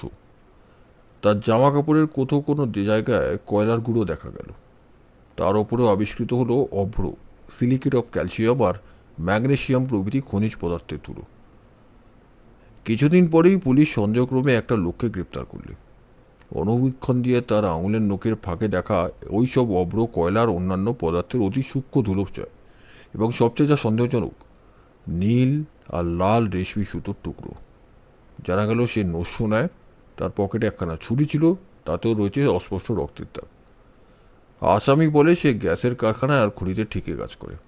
সে কারখানা আর খনির ঠিকানাও দিলে, কিন্তু তার নখের ফাঁকে যেসব খনিজ পদার্থের ধুলো ছিল, তার দেওয়ার ঠিকানা মতো কারখানা আর খনিতে সেরকম কোনো ধুলো পাওয়া গেল না। কিন্তু যে গায়ে নারী হত্যা হয়েছে সেখানকার ধুলোয় মিশ্রিত খনিজ পদার্থের গুঁড়োর সঙ্গে আসামির নখের ধুলো হুবহু মিলে গেল। তখন আসামি বাধ্য হয়ে অপরাধ স্বীকার করলে। আপনারা ভেবে দেখুন, পুলিশ যদি অনুবীক্ষণের সাহায্যে গ্রহণ না করত, তাহলে হত স্ত্রীলোকটির পোশাক আর হত্যাকারীর নখের ফাঁক থেকে কিছুই আবিষ্কার করতে পারত না। কারণ যেসব ধূলিকণা পাওয়া গেছিল সেগুলো কিছুতেই ধরা পড়ত না সাধারণ দৃষ্টিতে। আমিও এই পদ্ধতিতেই কাজ করবার চেষ্টা করি। মতিবাবুর লাশের পাশে যে দস্তানাটা আমরা পেয়েছিলাম, সেটা খোয়া না গেলে আমিও হয়তো তার ভেতরকার ধুলো পরীক্ষা করে অনায়াসেই বলতে পারতাম দস্তানা মালিকের পেশা কী এবং দস্তানার ভেতরে ছিল কোন শ্রেণীর ধুলো। আশা করি আমার বক্তব্য আপনারা বুঝতে পেরেছেন। আর আমার বলবার কিছু নেই। সতীশবাবু বললেন, হেমন্তবাবু, সেই শুকনো কাদার গুঁড়ো তো আপনি পরীক্ষা করেছেন বলে শুনেছি। তার মধ্যে নিশ্চয়ই কিছু বিশেষত্ব আবিষ্কার করতে পেরেছেন। হেমন্ত অবহেলা ভরে বললে, ধুলো পেয়েছি বটে, কিন্তু অত্যন্ত বাজে ধুলো। কোনো কাজে লাগবে বলে তো মনে হচ্ছে না। কই মিস্টার দত্ত, কোথায় আপনার চা? হ্যাঁ, এতক্ষণ তো পাগলের মতো বকে মরলাম, কিন্তু আর তো চা না হলে চলবে না। নিশ্চয়ই নিশ্চয়ই। বেয়ারা, বেয়ারা, জলদি চা লে আও। চা এলো, খাবার এলো। মিস্টার দত্ত বললেন, হেমন্তবাবু, আপনার লেকচার শুনে আজ অনেক জ্ঞান লাভ করলুম, ধন্যবাদ। চা পান করতে করতে হেমন্ত বললে, ওই দরজাটার পর্দার ফাঁক দিয়ে যে ঘরটা দেখা যাচ্ছে, ওখানে শেলফের ওপরে অত শিশি বোতল সাজানো কেন? ওটা কি আপনার ডিসপেন্সারি? না হেমন্তবাবু, ওটা আমার ডিসপেন্সারি নয়। ও ঘরটা হচ্ছে আমার রসায়নাগার। রসায়নাগার? আগে হ্যাঁ, আপনি তো জানেন রসায়ন শাস্ত্র নিয়ে আমি অল্প বিস্তর পরীক্ষা কার্য করি। যদিও জ্ঞান আমার সামান্য, তবু ওই রসায়নাগারের পেছনে আমি অনেক টাকা খরচ করেছি। আপনি ঘরটি দেখবেন? চায়ের পেয়ালায় শেষ চুমুক দিয়ে হেমন্ত হাসতে হাসতে বললে, রবিন জানে সব ব্যাপারই আমার কৌতূহলের সীমা নেই, বিশেষত বৈজ্ঞানিক ব্যাপারে। আমার লেকচারটা শুনলেন, এবার রসায়নশাস্ত্র সম্বন্ধে আপনি কিছু বলুন। আপনাকে নতুন কথা শোনাবার শক্তি আমার আছে বলে মনে হয় না। বড় জোর আমার রসায়নগারটি আপনার মতো গুণীকে দেখে ধন্য হতে পারি। চাকা হয়েছে, আসুন। মিস্টার দত্তের সঙ্গে আমরা তিনজনেই পাশের ঘরে গিয়ে ঢুকলাম। আমি এই রসায়নগারের মধ্যে বিশেষ কোনো নতুনত্ব পেলাম না, কারণ হেমন্তের পরীক্ষাগারের সাজসজ্জার সঙ্গে এরও মিল আছে অনেকটা। সেই শিশি, বোতল, জার, অনুবীক্ষণ, কাচের মাপজোপের গেলাস, বকযন্ত্র প্রভৃতি। তবে এই রসায়নগারের জন্য মিস্টার দত্ত হেমন্তের চেয়ে ঢের বেশি টাকা খরচ করেছেন, সেটা বুঝতে দেরি লাগে না। আমি রসায়ন রসে বঞ্চিত, কাজে এই ঘরের যথার্থ মর্যাদা হয়তো বুঝতে পারলাম না। সতীশবাবুরও অবস্থা বোধহয় আমারই মতন, কারণ বোকা বনবার ভয় তিনি একেবারে বোবা হয়ে গেলেন। কিন্তু সমস্তার হেমন্ত কৌতূহলে বালকের মতন চঞ্চল হয়ে উঠল। বিপুল আগ্রহে একবার এটা একবার ওটা পরখ করে এবং প্রশ্নের পর প্রশ্ন মিস্টার দত্তকে যেন আচ্ছন্ন করে দেয়। ওটাতে কি আছে মিস্টার দত্ত? মিস্টার দত্ত হয়তো আমাদের পক্ষে দুর্বোধ্য এবং অদ্ভুত এক রাসায়নিক পদার্থের নাম করেন ও তার গুণাগান বুঝিয়ে দেন। আর ওটাতে আবার একটা অচেনা নাম ও গুণাগানের ব্যাখ্যা। তাকে ওপরে শিশি বোতলের সঙ্গে এই থার্মোফ্লাস্কটাতে কি আছে mister Dutta? Liquid air. Liquid air অর্থাৎ তরল বা দ্রবীভূত বাতাস। হাওয়াকেও আপনারা জলে পরিণত করেছেন? আশ্চর্য। কিছুই আশ্চর্য নয় হেমন্তবাবু। জল দেখা যায়, বাতাস দেখা যায় না, কিন্তু দুই প্রবাহিত হয়। তাই বিজ্ঞান বাতাসকেও বলে তরল জিনিস বা ফ্লুইড। সতীশবাবু এতক্ষণ পরে বললেন, কিন্তু ফ্লুইড হলেও জলের মতো ওই দ্রবীভূত বাতাসকে দেখা যায় না তো? দেখা যায় বই কি, খুব দেখা যায়। বাতাস একরকম গ্যাস ছাড়া আর কিছুই নয়। বাতাসের তাপ যখন 270 ডিগ্রি নিচে নামানো যায়, বাতাস তখনই হয় দ্রবীভূত। তখন তাকে দেখতে হয় একরকম জলের মতোই, আর জলের মতোই তাকে এক পাত্র থেকে আরেক পাত্রে ঢালা চলে। দ্রবীভূত বাতাস ভীষণ ঠান্ডা, কিন্তু তার অবশিষ্ট তাপ আরও নিচে নামিয়ে আনলে সেটা জমে অধিকতর শীতল বরফ হয়ে পড়বে। আমি বিস্মিত স্বরে বললুম, জলীয় বাতাস শুনে চমকে গিয়েছি। তারপরেও বাতাস হবে আবার নিরেট বরফ? অবাক কাণ্ড। তাকে তখন দেখাবে কীরকম? অবিকল বরফের মতোই, তবে সেটা হবে এমন ঠান্ডা যে সাধারণ বরফকেও তখন গরম বলা যেতে পারবে। এই বাতাস বরফের সাহায্যে রাসায়নিকরা বাতাসের চেয়ে তো বটেই পৃথিবীর সবচেয়ে হালকা গ্যাসকে অর্থাৎ হাইড্রোজেনকেও দ্রবীভূত করতে পারেন। আর তারপরের ধাপ হচ্ছে বরফে পরিণত হাইড্রোজেন। সতীশবাবু বললেন, ফ্লাস্কের মুখে চিপি না লাগিয়ে তুলে নুটি এনে রেখেছেন কেন মিস্টার দত্ত? বাতাস দ্রবীভূত হলেও পালিয়ে যেতে পারে তো? দ্রবীভূত বাতাসও উপে যায় বটে, কিন্তু ফ্লাস্কের মুখে তুলোর বদলে ছিপিয়ে এনে রাখলে দ্রবীভূত বাতাস দরম করে পাত্র ফেটে বেরিয়ে আসতে পারে। হেমন্ত হাসি মুখে বললে, যাক, আমাদের ঋণ গায়ে গায়ে শোধ হয়ে গেল মিস্টার দত্ত। আমি শোনালাম সাধারণ ধুলোর কাহিনী। অবশ্য গুণানুসারে আপনারই কৃতিত্ব বেশি, কিন্তু এই দ্রবীভূত বাতাস আপনার কোন কাজে লাগে? আমরা অর্থাৎ রাসায়নিকরা দ্রবীভূত বাতাসকে ব্যবহার করি অন্য জিনিসকে অতিরিক্ত ঠান্ডা করবার জন্য। একে অন্য পদার্থের সঙ্গে মিশিয়ে বিস্ফোরক রূপেও কাজে লাগানো চলে। কিন্তু বাতাসকেও দ্রবীভূত করা হচ্ছে বহু ব্যয়সাধ্য। ধনী ছাড়া কেউ আর তা পারে না। রসায়নকে শখ করে আমি প্রায় ফকির হতে বসেছি। হেমন্ত বললে, আজ রাত হয়ে গেল মিস্টার দত্ত, আপনার দামি সময় আর নষ্ট করব না। কিন্তু আগে থাকতে এটাও জানিয়ে রাখছি, আপনার মতো বিখ্যাত পণ্ডিতের সঙ্গে আলাপ করবার সৌভাগ্য যখন হলো, তখন সহজে আপনাকে মুক্তি দেব না। আমি আবার এসে নতুন আশ্চর্য কথা শুনে যাব। মিস্টার দত্ত একমুখ হেসে বললে, বিলক্ষণ বিলক্ষণ, অবশ্যই আসবেন। আমার বাড়িতে আপনার অবারিত দাঁত জানবেন। ঘরের ভেতর থেকে বেরোতে বেরোতে হেমন্ত মাথা নাড়তে নাড়তে বললে, বাতাসের বরফ, বাতাসের বরফ, ধন্য বিজ্ঞান, ধন্য। এবারে হয়তো খেয়ে যাব গন্ধের বরফি। মিস্টার দত্ত হো হো করে হেসে উঠে বললেন, না হেমন্তবাবু, আপনাকে অতটা বেশি সৌভাগ্যের অধিকারী বোধহয় করতে পারবো না। পথ দিয়ে আস্তে আস্তে হেমন্ত আবার সেই নতুন বাড়িখানার কাছে দাঁড়িয়ে পড়ল। আমি ভয় পেয়ে বললুম, কি হে, আবার তুমি স্বদেশি আর বিদেশি স্থাপত্য নিয়ে বক্তৃতা আরম্ভ করবে নাকি? না না, নির্ভয় হও, এই বাড়িখানা হচ্ছে আমার চক্ষুশূল। বলেই সে হনন করে এগিয়ে চলল। বড় রাস্তার পরে সতীশবাবু বললেন, এইবারে আমাকে থানার দিকে ফিরতে হবে। মিস্টার দত্তকে কেমন লাগলো? হেমন্ত উচ্ছ্বসিত স্বরে বললে, চমৎকার চমৎকার, অত্যন্ত চিত্তাকর্ষক, তিলমাত্র পাণ্ডিত্যের অভিমান নেই। একটু থেমে স্বর বদলে আবার বললে, সতীশবাবু, আপনাকে একটি ফর্দ উপহার দিচ্ছি, কাজে লাগবে কিনা দেখবেন। উপহার? কি উপহার দেবেন? একখানা কাগজ। মতিবাবুর যে নোটগুলো চুরি গেছে এতে তার নম্বরগুলো টোকা আছে, এ নিন।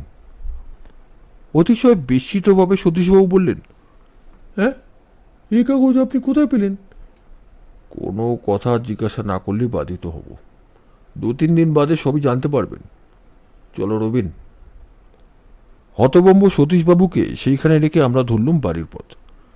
খানিক দূর এসে আমি জিজ্ঞাসা করলাম, এই কাগজের কথা তুমি আমাকেও বলনি তো? হেমন্ত বিরক্তি ভরা কণ্ঠে বললে, তোমাকে বলে লাভ? তুমি তো একটি আস্ত গারুল। গারুল? হ্যাঁ, প্রথম শ্রেণী গর্ধব। এখানে আমার শুকনো কাদা দিয়ে পরীক্ষার কথা তোমাকে কে বলতে বলেছিল? তাতে কি মহাভারত অশুদ্ধ হয়ে গেছে? তা নয়তো কি, তোমাকে আগেই বলিনি এ মামলায় আমি পুলিশকে আমার হাতের টাচ দেখাতে চাই না। মাফ করো ভাই, ভুল হয়ে গেছিলাম। হেমন্ত হেসে বললে, আচ্ছা, এ যাত্রা তোমাকে মাফ করা গেল, কিন্তু ওই কাগজখানা? কৌতূহলে তুমিও তো দেখছি আমার চেয়ে কম জানো দেখি। ও কাগজ সম্বন্ধে কোনো রহস্যই নেই।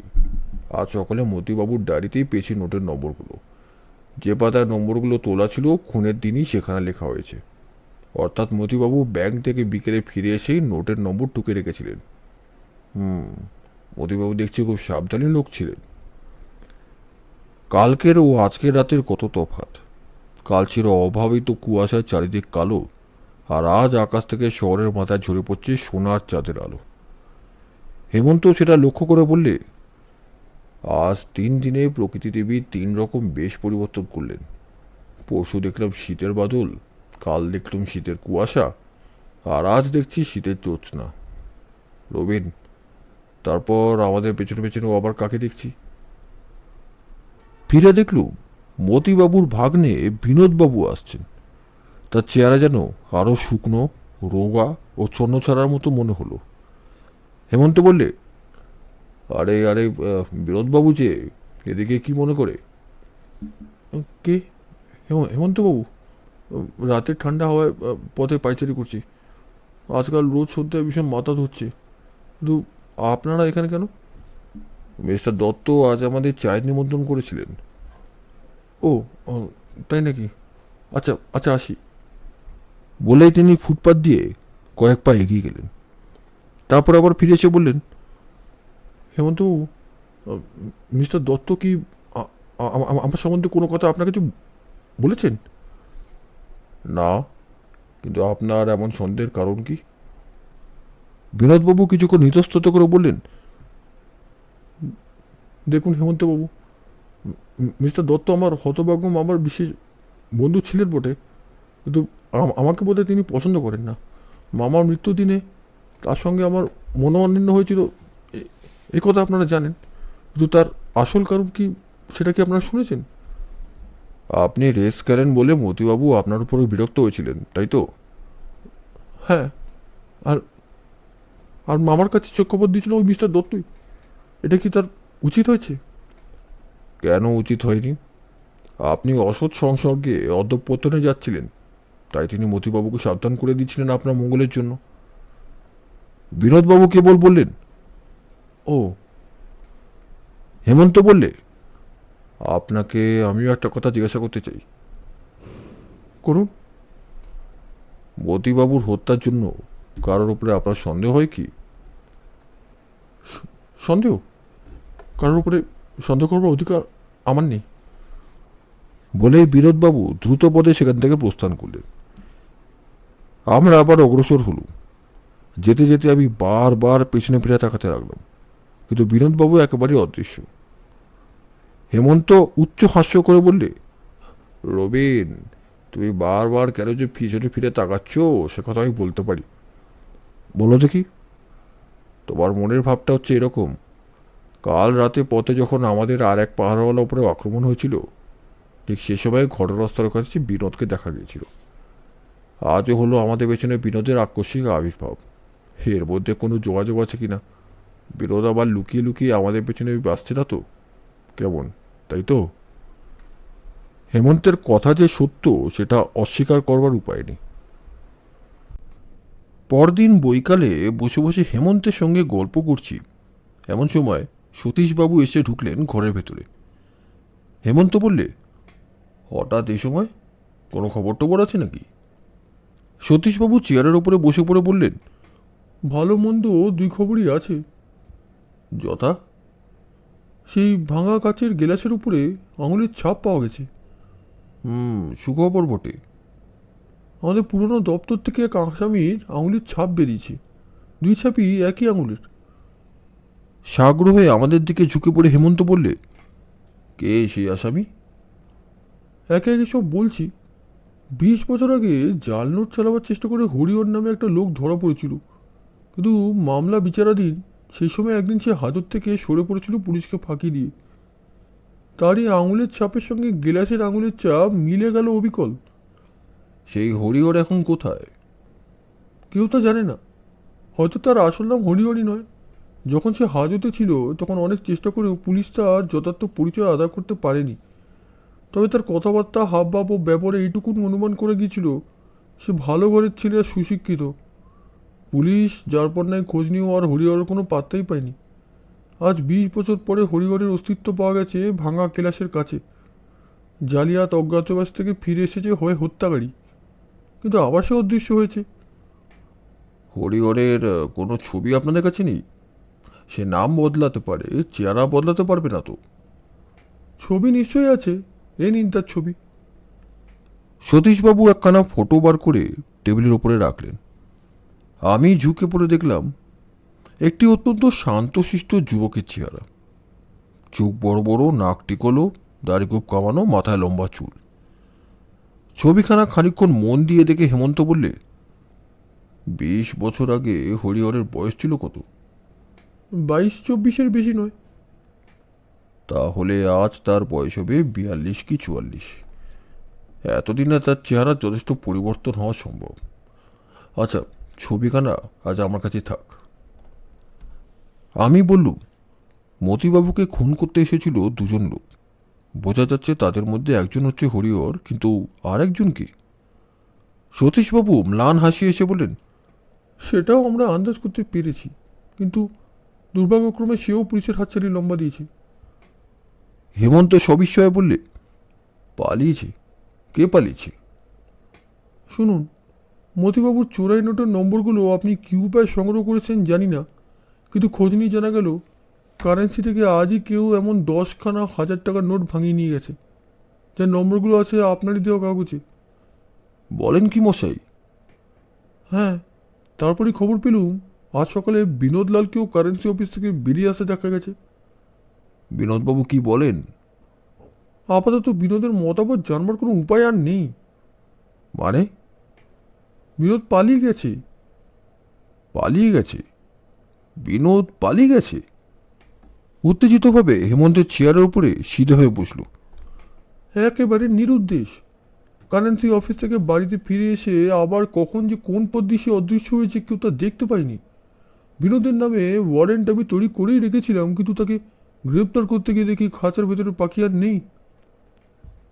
হেমন্ত অর্ধস্বগত স্বরে বললে, বিনোদ পলাতক? বিনোদকে দেখা গেছে কারেন্সিতে? অনুতাপ ভরা কণ্ঠে সতীশবাবু বললেন, কি অন্যায় করেছি! গোড়া থেকেই ওর উপরে আমার সন্দেহ হয়েছিল, তখনই যদি গ্রেপ্তার করতুম। আমি মনে মনে ভাবতে লাগলুম যে পালিয়ে গিয়ে বিনোদ নিজে নিজের অপরাধটা ভালো করে প্রমাণিত করলে, কিন্তু এই বিভৎস ব্যাপারে তার হাত ছিল কতখানি? সে কি হরিহরেরই হুকুম তালিম করেছিল?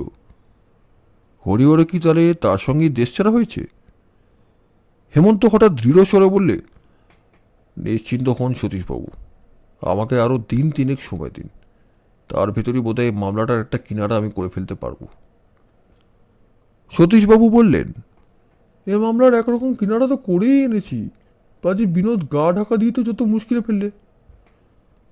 হেমন্ত বললে, কিছু ভাববেন না সতীশবাবু, বিনোদলালকে আবার আপনার হাতের কাছে পাবেন খুব শীঘ্রই। পালিয়ে সে যাবে কোথায়? তাকে আপনার মুঠোর ভেতরে এনে দেবো, এই আমার পণ। আরও কিছুক্ষণ কথা বলে সতীশবাবু নিলেন বিদায়। হেমন্ত চিন্তিত মুখে চুপ করে বসে রইল। আমি বাড়ি যাবার জন্য যখন গাত্রোত্থান করলুম, তখন সে বললে, রবিন, আজ সন্ধ্যায় তোমার সঙ্গে আর সিনেমায় যেতে পারবো না। আমার হাতে আজ অনেক কাজ আছে। প্রভাতী চা পান করতে করতে হেমন্তের সঙ্গে আলোচনা হচ্ছিল। আলোচ্য বিষয় ছিল কুমারটুলির বিখ্যাত খেদা বা খোকা গুন্ডার কথা। হেমন্ত বলছিল, এটা তো ইংরেজের আদালতে প্রমাণিত একটা সত্য ঘটনা। বাংলা ইংরেজি সব কাগজের বিবরণ বেরিয়েছে। কিন্তু ভেবে দেখো রবিন, খেদা আর তার দলবল সন্ধ্যার পরেই গড়ানহাটা থেকে একটা হতভাগ্য লোককে প্রকাশ্যভাবে বন্দি করে কলকাতার জনতাবহুল পথ দিয়ে খানিকটা খোলা ট্যাক্সিতে চড়ে আর খানিকটা পায়ে হেঁটে শোভাবাজার ছাড়িয়ে এলো। পথের ওপরে তাকে খুন করলে তার কাটা মুন্ডু নিয়ে আবার বটতলায় এসে এক বন্ধুকে দেখিয়ে গেল। তারপর মুন্ডুটা গঙ্গাজলে বিসর্জন দিয়ে এলো। অথচ কেউ তাকে কোনো বাধা দিতে পারলে না। পথিকরাও নয়, পুলিশও নয়। কোনো উপন্যাসে এমন ঘটনা বেরোলে সমালোচকরা অস্বাভাবিক গাঁজাখুরি বলে চেঁচিয়ে ফাটাতেন সারা আকাশখানা। কিন্তু এখন তারা কি বলবেন? এমন সময় অত্যন্ত হন্তদন্তের মতন সতীশবাবুর সশব্দে আবির্ভাব। হেমন্ত বললে, কি হয়েছে? আপনার চেহারার অবস্থা তো ভালো নয়। আবার খুন? বলে সতীশবাবু ধপাস করে চেয়ারের উপরে বসে পড়লেন। হেমন্ত উঠে দাঁড়িয়ে বললে, খুন? হ্যাঁ মশাই, হ্যাঁ, আবার খুন হয়েছে। আর খুনি নিশ্চয়ই সেই বিনোদ। আপনি কি বলছেন সতীশবাবু? বিনোদ খুন করেছে? কাকে? বেচার দত্তকে নয় তো? মিস্টার দত্তকে সে কেন খুন করবে? তার উপরে বিনোদ মোটেই খুশি নয়। না হেমন্তবাবু, খুন হয়েছে একটা নতুন লোক। কিন্তু মতিবাবুর হত্যাকাণ্ডের সঙ্গে লিপ্ত আছে বলে তাকেও আমরা খুঁজছিলাম। হেমন্ত আবার বসে পড়ে বললে, ভালো করে সব কথা গুছিয়ে বলুন। বলছি, ভোরবেলা খবর পেলুম গঙ্গার ধারে একটা মরা পড়ে আছে। দেখতে গেলাম। এমন প্রায়ই যেতে হয়, কারণ গঙ্গার ধারে লাশ পাওয়া নতুন কথা নয়। কিন্তু ঘটনাস্থলে গিয়ে আমার চক্ষু স্থির হয়ে গেল। একটা জোয়ান লোকের লাশ, আর সে মারা পড়েছে ঠিক মতিবাবুর মতোই। মুখে সেই আতঙ্ক, বিস্ময় ও যন্ত্রণার চিহ্ন, আর গলায় সেই সাংঘাতিক নীল দাগ। নীল দাগ? হ্যাঁ, তাকে গলা টিপে হত্যা করা হয়েছে। পরীক্ষা করে বোঝা গেল লোকটাকে অন্য কোথাও খুন করে তার লাশটাকে এখানে ফেলে দিয়ে যাওয়া হয়েছে। লোকটাকে এখনও কেউ শনাক্ত করতে আসেনি। গায়ে পাঞ্জাবি, তার পকেটে পেলুম একখানা ছোড়া। সুতরাং মানুষটি গোবেচারা ছিল না। পরনে পাজামা, পায়ে রবারের জুতো। যা সন্দেহ করছেন তা মিথ্যে নয়। গলায় নীল দাগের সঙ্গে পায়ে রবারের জুতো দেখে আমারও সন্দেহ জেগে উঠল। মতিবাবুর বাড়িতে হত্যাকারীদের একজনের যে রবারের জুতোর মাপ আমরা নিয়েছিলাম, তার সঙ্গে এই জুতোর মাপ একেবারে ঠিকঠাক মিলে গেল। এই লোকটাই সেই ভূতপূর্ব জালিয়াত হরিহর নয় তো? না, এর আঙুলের ছাপ অন্যরকম। তাহলে মতিবাবুর দুই খুনির একজনের সন্ধান পাওয়া গেল। তাই তো মনে হচ্ছে। আর এক খুনি নিশ্চয়ই বিনোদলাল, কিন্তু সে তো পলাতক। তাহলে এই নতুন হত্যার জন্য কার ওপরে আপনার সন্দেহ হয়? ওই বিনোদের ওপরই। হেমন্তবাবু, আমার দৃঢ় বিশ্বাস যে বিনোদ এই কলকাতাতেই গা ঢাকা দিয়ে বসে আছে। খুব সম্ভব তার সঙ্গে এই লোকটা চোরাই নোটের অংশ নিয়ে গোলমাল করেছিল, কিংবা এ তাকে কোনো রকম ভয় দেখিয়েছিল, তাই বিনোদ গলা টিপে একে বধ করে নিজের পথ সাফ করেছে। অল্পক্ষণ হেবে হেমন্ত বললে, কেসটা দাঁড় করিয়েছেন মন্দ নয়, কেবল ধোপে টিকলে হয়। কেন? তাহলে এর মধ্যে হরিহরের স্থান কোথায়? সেটা তো ভালো করে বোঝা যাচ্ছে না। হয়তো পরে বোঝা যাবে। আপনি কি লাশটাকে দেখবেন? হেমন্ত তাচ্ছিল্যভরা কণ্ঠে বললে, দরকার কি? আমি যে ঘটনার মালা গেঁথেছি, এটা হচ্ছে তারই একটা ঘটনা মাত্র। এরপরেও যদি 2-10টা খুন হয়, তাহলেও আমার ঘটনার মালা নতুন করে গাঁথতে হবে না। একটু থেমে হঠাৎ স্বর বদলে সে আবার বললে, সতীশবাবু, খুনিকে আপনি আজকেই গ্রেপ্তার করতে চান? সতীশবাবু দুই চক্ষু বিস্ফারিত করে বললেন, সে কি? বিনোদ কোথায় আছে আপনি জানেন? তা নিয়ে আপনাকে আর মাথা ঘামাতে হবে না। কারণ আমি তো আগেই প্রতিজ্ঞা করেছি যে বিনোদকে আমি আবার আবিষ্কার করবই। আপাতত বিনোদ সম্বন্ধে সমস্ত ভাবনা চিন্তা ছেড়ে দিয়ে এখন যা বলি মন দিয়ে শুনুন। আজ বৈকালে রবিনকে নিয়ে আমি মতিবাবুর শয়নগৃহে যেতে চাই। মিস্টার দত্তকেও দরকার হবে। তিনিও এই খুনি ধরা ব্যাপারে আমাদের সাহায্য করতে পারবেন। আপনাকে আরও যা যা করতে হবে বলছি, পাশের ঘরে চলুন। সেই সঙ্গে একটা নতুন জিনিসও দেখাবো। সতীশবাবুর সঙ্গে আমিও পাশের ঘরে যাব বলে উঠবার উপক্রম করছি, হেমন্ত হেসে উঠে বললে, না রবিন, কৌতূহল দমন করো, তুমি এ ঘরেই থাকো। তাহলে আজ যখন এই রহস্যনাট্যের শেষ দৃশ্যের উপরে যবনিকা পড়বে, তখন তার বিষয়টা তুমি রীতিমতো উপভোগ করতে পারবে। সতীশবাবুকে নিয়ে হেমন্ত তার পরীক্ষা ঘরের ভেতরে গিয়ে ঢুকল। আমি একলা বিরক্ত মনে চুপ করে বসে রইলাম। প্রায় আধ ঘন্টা ধরে ওদের দুজনের মধ্যে ফিসফাস করে কি কথাবার্তা হলো। কিছুই শুনতে পেলাম না, যদি শুনবার জন্য আমার প্রাণ করছিল ছটপট। শেষের দিকে কেবল একবার শুনতে পেলাম সতীশবাবু সবিস্ময়ে বলছেন, কি আশ্চর্য! বিস্ময়ের কারণটা আবিষ্কার করতে না পেরে মনটা আরও খারাপ হয়ে গেল এবং এই লুকোচুরির জন্য হেমন্তকে অভিশাপ দিতে লাগলাম বারংবার। বৈকালে হেমন্তের সঙ্গে আমি আবার সেই ভয়াবহ ঘরের ভেতরে গিয়ে ঢুকলাম, মতিবাবুর শয়নঘর। সারা বাড়িটা ঠিক সমাধির মতো নীরব। লোকজন নিশ্চয়ই আছে, কিন্তু তারা সবাই যেন ভয় দম বন্ধ করে একবারে চুপ মেরে গেছে। মতিবাবুর শূন্য শয্যার দিকে তাকিয়ে মনের ভেতরটা খচখচ করতে লাগলো। এই তো মানুষের জীবন, কত সাধে পাতে নরম বিছানা, কিন্তু শোবার আগেই হঠাৎ বেজে ওঠে মহাকালের ঘণ্টা। খানিক পরে মিস্টার দত্ত এসে হাজির। হেমন্ত বললে, আসুন মিস্টার দত্ত, নমস্কার। আজও আর একবার আপনাকে কষ্ট দিলাম। কষ্ট? কিছুমাত্র না, আপনাদের সাহায্য করতে আমি সর্বদাই প্রস্তুত। বলুন, আমায় কি করতে হবে? দু চারটে কথা জানতে চাই। নতুন খুনের কাহিনীটা শুনেছেন তো? সতীশবাবুর মুখে শুনলাম। এ কি ভীষণ ব্যাপার! ভয়ে আমার বুক কাঁপছে মশাই। বিনোদবাবু পলাতক? সব শুনেছি, ভীষণ সন্দেহজনক কিন্তু। কিন্তু খুনিকে আমি গ্রেপ্তার করবই। না হেমন্তবাবু, বিনোদ যে এরকম ভয়াবহ কাজ করতে পারে এ আমার কিছুতেই বিশ্বাস হয় না। মানুষ চেনা বড় কঠিন মিস্টার দত্ত, বড়ই কঠিন। কিন্তু দুটো খুন করে খুনি পালিয়ে যাবে কোথায়, তা আমার বিশ্বাস সে এখানেই আছে। আশ্চর্য হয়ে মিস্টার দত্ত বললেন, কোথায়? এই বাড়িতেই। মিস্টার দত্ত, এই বাড়িখানা যেমন মস্ত তেমনি সেকেলে। এখানে আনাগোনা করছেন আপনি অনেক দিন। আপনি কি বলতে পারেন এ বাড়ির কোথাও কত চোরাকুটিরি আছে কিনা? সেকেলে বাড়িতে প্রায় তো চোরাকুটি থাকতো। আপনি কি মনে করেন বিনোদ এই বাড়িতে লুকিয়ে আছে? তা কেমন করে হবে? না মশাই, আমি কোনো চোরাকুঠুরির সন্ধান টন্ধান জানি না। মতিবাবুর মুখে কোনোদিন শুনিনি? না। আচ্ছা, আমার কাছে ভালো করে এই বাড়িটা বর্ণনা করতে পারেন? হ্যাঁ, তা নিশ্চয়ই পারি। এই বাড়ির সবটাই আছে আমার নখদর্পণে। তারপর প্রায় আধ ঘন্টা ধরে দুজনের মধ্যে চলল প্রশ্নোত্তরের ঘটা। শুনতে শুনতে বিরক্ত হয়ে উঠলাম। মনে হলো সমস্তটাই যেন অর্থহীন। বিনোদ নিশ্চয়ই এই বাড়ির মধ্যে লুকিয়ে নেই। সে এমন কাঁচা ছেলে নয়, হেমন্তের ধারণা ভুল। হঠাৎ একজন পাহারাওয়ালা এসে জানালে ইন্সপেক্টর বাবুর কাছ থেকে একজন হেমন্তবাবুকে ডাকতে এসেছে। আমাকে? আমাকে আবার কি দরকার? বলগে যাও, আমি এখন ভারী ব্যস্ত। আচ্ছা থাক, আমি নিজে যাচ্ছি। এসো তো রবিন, খবরটা কি শুনে আসি। আমরা নিচে নেমে গেলুম, কিন্তু নিচে গিয়ে কাউকে দেখতে পেলাম না। হেমন্ত বললে, কে ডাকতে এসেছিল, গেল কোথায়? মিনিট 6 অপেক্ষা করেও কারোর দেখা পাওয়া গেল না।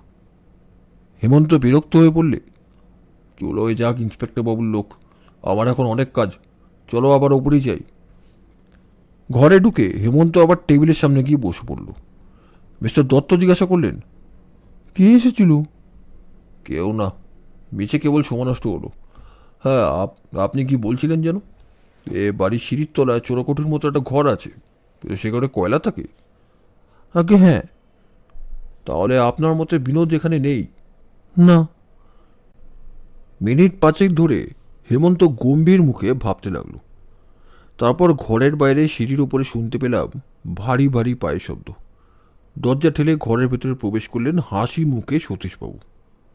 হেমন্ত বললে, এই যে আসুন। ব্যাপার কি সতীশবাবু? এক মুখ হাসি যে। মিস্টার দত্ত আগ্রহ করে বললেন, বিনোদের খোঁজ টোজ পেয়েছেন বুঝি? না, পেয়েছি খালি এই জিনিস দুটো। বলেই সতীশবাবু পকেট থেকে বার করলেন এক জোড়া সাদা দস্তানা। হেমন্ত দস্তানা দুটো সতীশবাবুর হাত থেকে নিয়ে পরীক্ষা করতে করতে বললে, এর একটা দস্তানা আমি যে চিনি। রক্তের দাগ আর নেই বটে, কিন্তু কাঁচ দিয়ে কাটা অংশটা এখনো তেমনিই আছে। মিস্টার দত্ত উত্তেজিত স্বরে বললেন, তাই নাকি? কই দেখি দেখি। এই নিন। মিস্টার দত্ত দস্তানা নেবার জন্য দুটো হাত ব্যগ্রভাবে বাড়িয়ে দিলেন। সঙ্গে সঙ্গে হেমন্ত দস্তানা ফেলে নিজের দু হাতে তার দুখানা হাত জজরে চেপে ধরলে এবং পর মুহূর্তেই সতীশবাবু টপ করে তার জোড়া হাতে পরিয়ে দিলেন হাতকড়া। বিস্ময় ও ক্রোধে অভিভূত হয়ে মিস্টার দত্ত কয়েক মুহূর্ত একটাও কথা বলতে পারলেন না। তারপর চিৎকার করে বললেন, হেমন্তবাবু, এসব কি প্রহসন? হেমন্ত বললে, প্রহসন নয় হরিহর, বিয়োগান্ত নাটকের শেষ দৃশ্য। হরিহর? কে হরিহর? তুমি হরিও হতে পারো, হরও হতে পারো, দত্ত হতে পারো। কোনটা তোমার আসল নাম কেউ জানে না। সতীশবাবু কঠোরস্বরে বললেন, মিস্টার দত্ত, মতিবাবুকে খুন আর ৮০,০০০ টাকা চুরির অপরাধে আমি আপনাকে গ্রেপ্তার করলাম। কোন প্রমাণে? হেমন্ত বললে, দত্ত, প্রমাণ কি একটা আছে? আজও তুমি মতিবাবুর টানা থেকে মতিবাবুর চাবি নিয়ে যে ৪০,০০০ টাকার হীরের মুক্ত পান্না চুরি করেছ, সে বিষয়ে আমার কিছু মাত্র সন্দেহ নেই। সতীশবাবু, দত্তের জামাকাপড় খুঁজে দেখুন তো। মিস্টার দত্ত বাধা দেবার চেষ্টা করলেন, কিন্তু সতীশবাবু তাকে ধরে একবার ঝাঁকুনি দিতেই তিনি ঠান্ডা হয়ে গেলেন। তার পকেটের ভেতর থেকে সত্য সত্যিই চোরাই মাল ও মতিবাবুর চাবি গোছা বেরিয়ে পড়ল। হেমন্ত বললে, দত্ত, এখন তুমি অপরাধ স্বীকার করবে? মিস্টার দত্ত স্তব্ধ হয়ে রইলেন। হেমন্ত বললে, আচ্ছা ঠিক আছে, তবে আমার মুখ থেকে তুমি নিজের কাহিনী শোনো। তোমাকে তো সেদিনও বলেছি দত্ত, এখনকার বৈজ্ঞানিক পুলিশকে অপরাধী স্বীকারোক্তির উপরে নির্ভর করতে হয় না। তুমি পাথরের মতো বোবা হয়ে থাকলেও ফাঁসিকার তোমাকে ক্ষমা করবে না। সতীশবাবু, আমি সংক্ষেপেই সব বলবো। যবনিকা পতনের সময় বেশি বাক্য বয় ভালো নয়। বিনোদের ওপরে আমার একবারও সন্দেহ হয়নি। সে মাতাল ও জুয়ারি চিনিও। প্রথমত, মদ খাওয়া, জুয়া খেলা আর খুন করা এক কথা নয়। দ্বিতীয়ত, এটা ভালো করেই জানা গিয়েছে যে খুনের সময় সে বাড়িতে ছিল না। সে যে সত্য সত্যিই রাত ১২টা পর্যন্ত থিয়েটারে ছিল এবং তারপরে রাত প্রায় ১:৩০ পর্যন্ত ছিল হোটেলে, এর প্রমাণ আমি নিজে গিয়ে সংগ্রহ করেছি। হোটেল থেকে সে ফিরে এসেছিল প্রচণ্ড মাতাল হয়ে। সে এমন বেহুশ হয়েছিল যে খেতে গিয়ে জামাকাপড়ে ঢেলেছিল মাংসের ঝোল, আর জামাকাপড়ের নানা জায়গা পুড়িয়ে ফেলেছিল সিগারেটের আগুনে। এমন চৈতন্যহীন মত্ত অবস্থায় কেউ এইভাবে এত চালাকি খেলিয়ে চুপি চুপি খুন করতে পারবে না।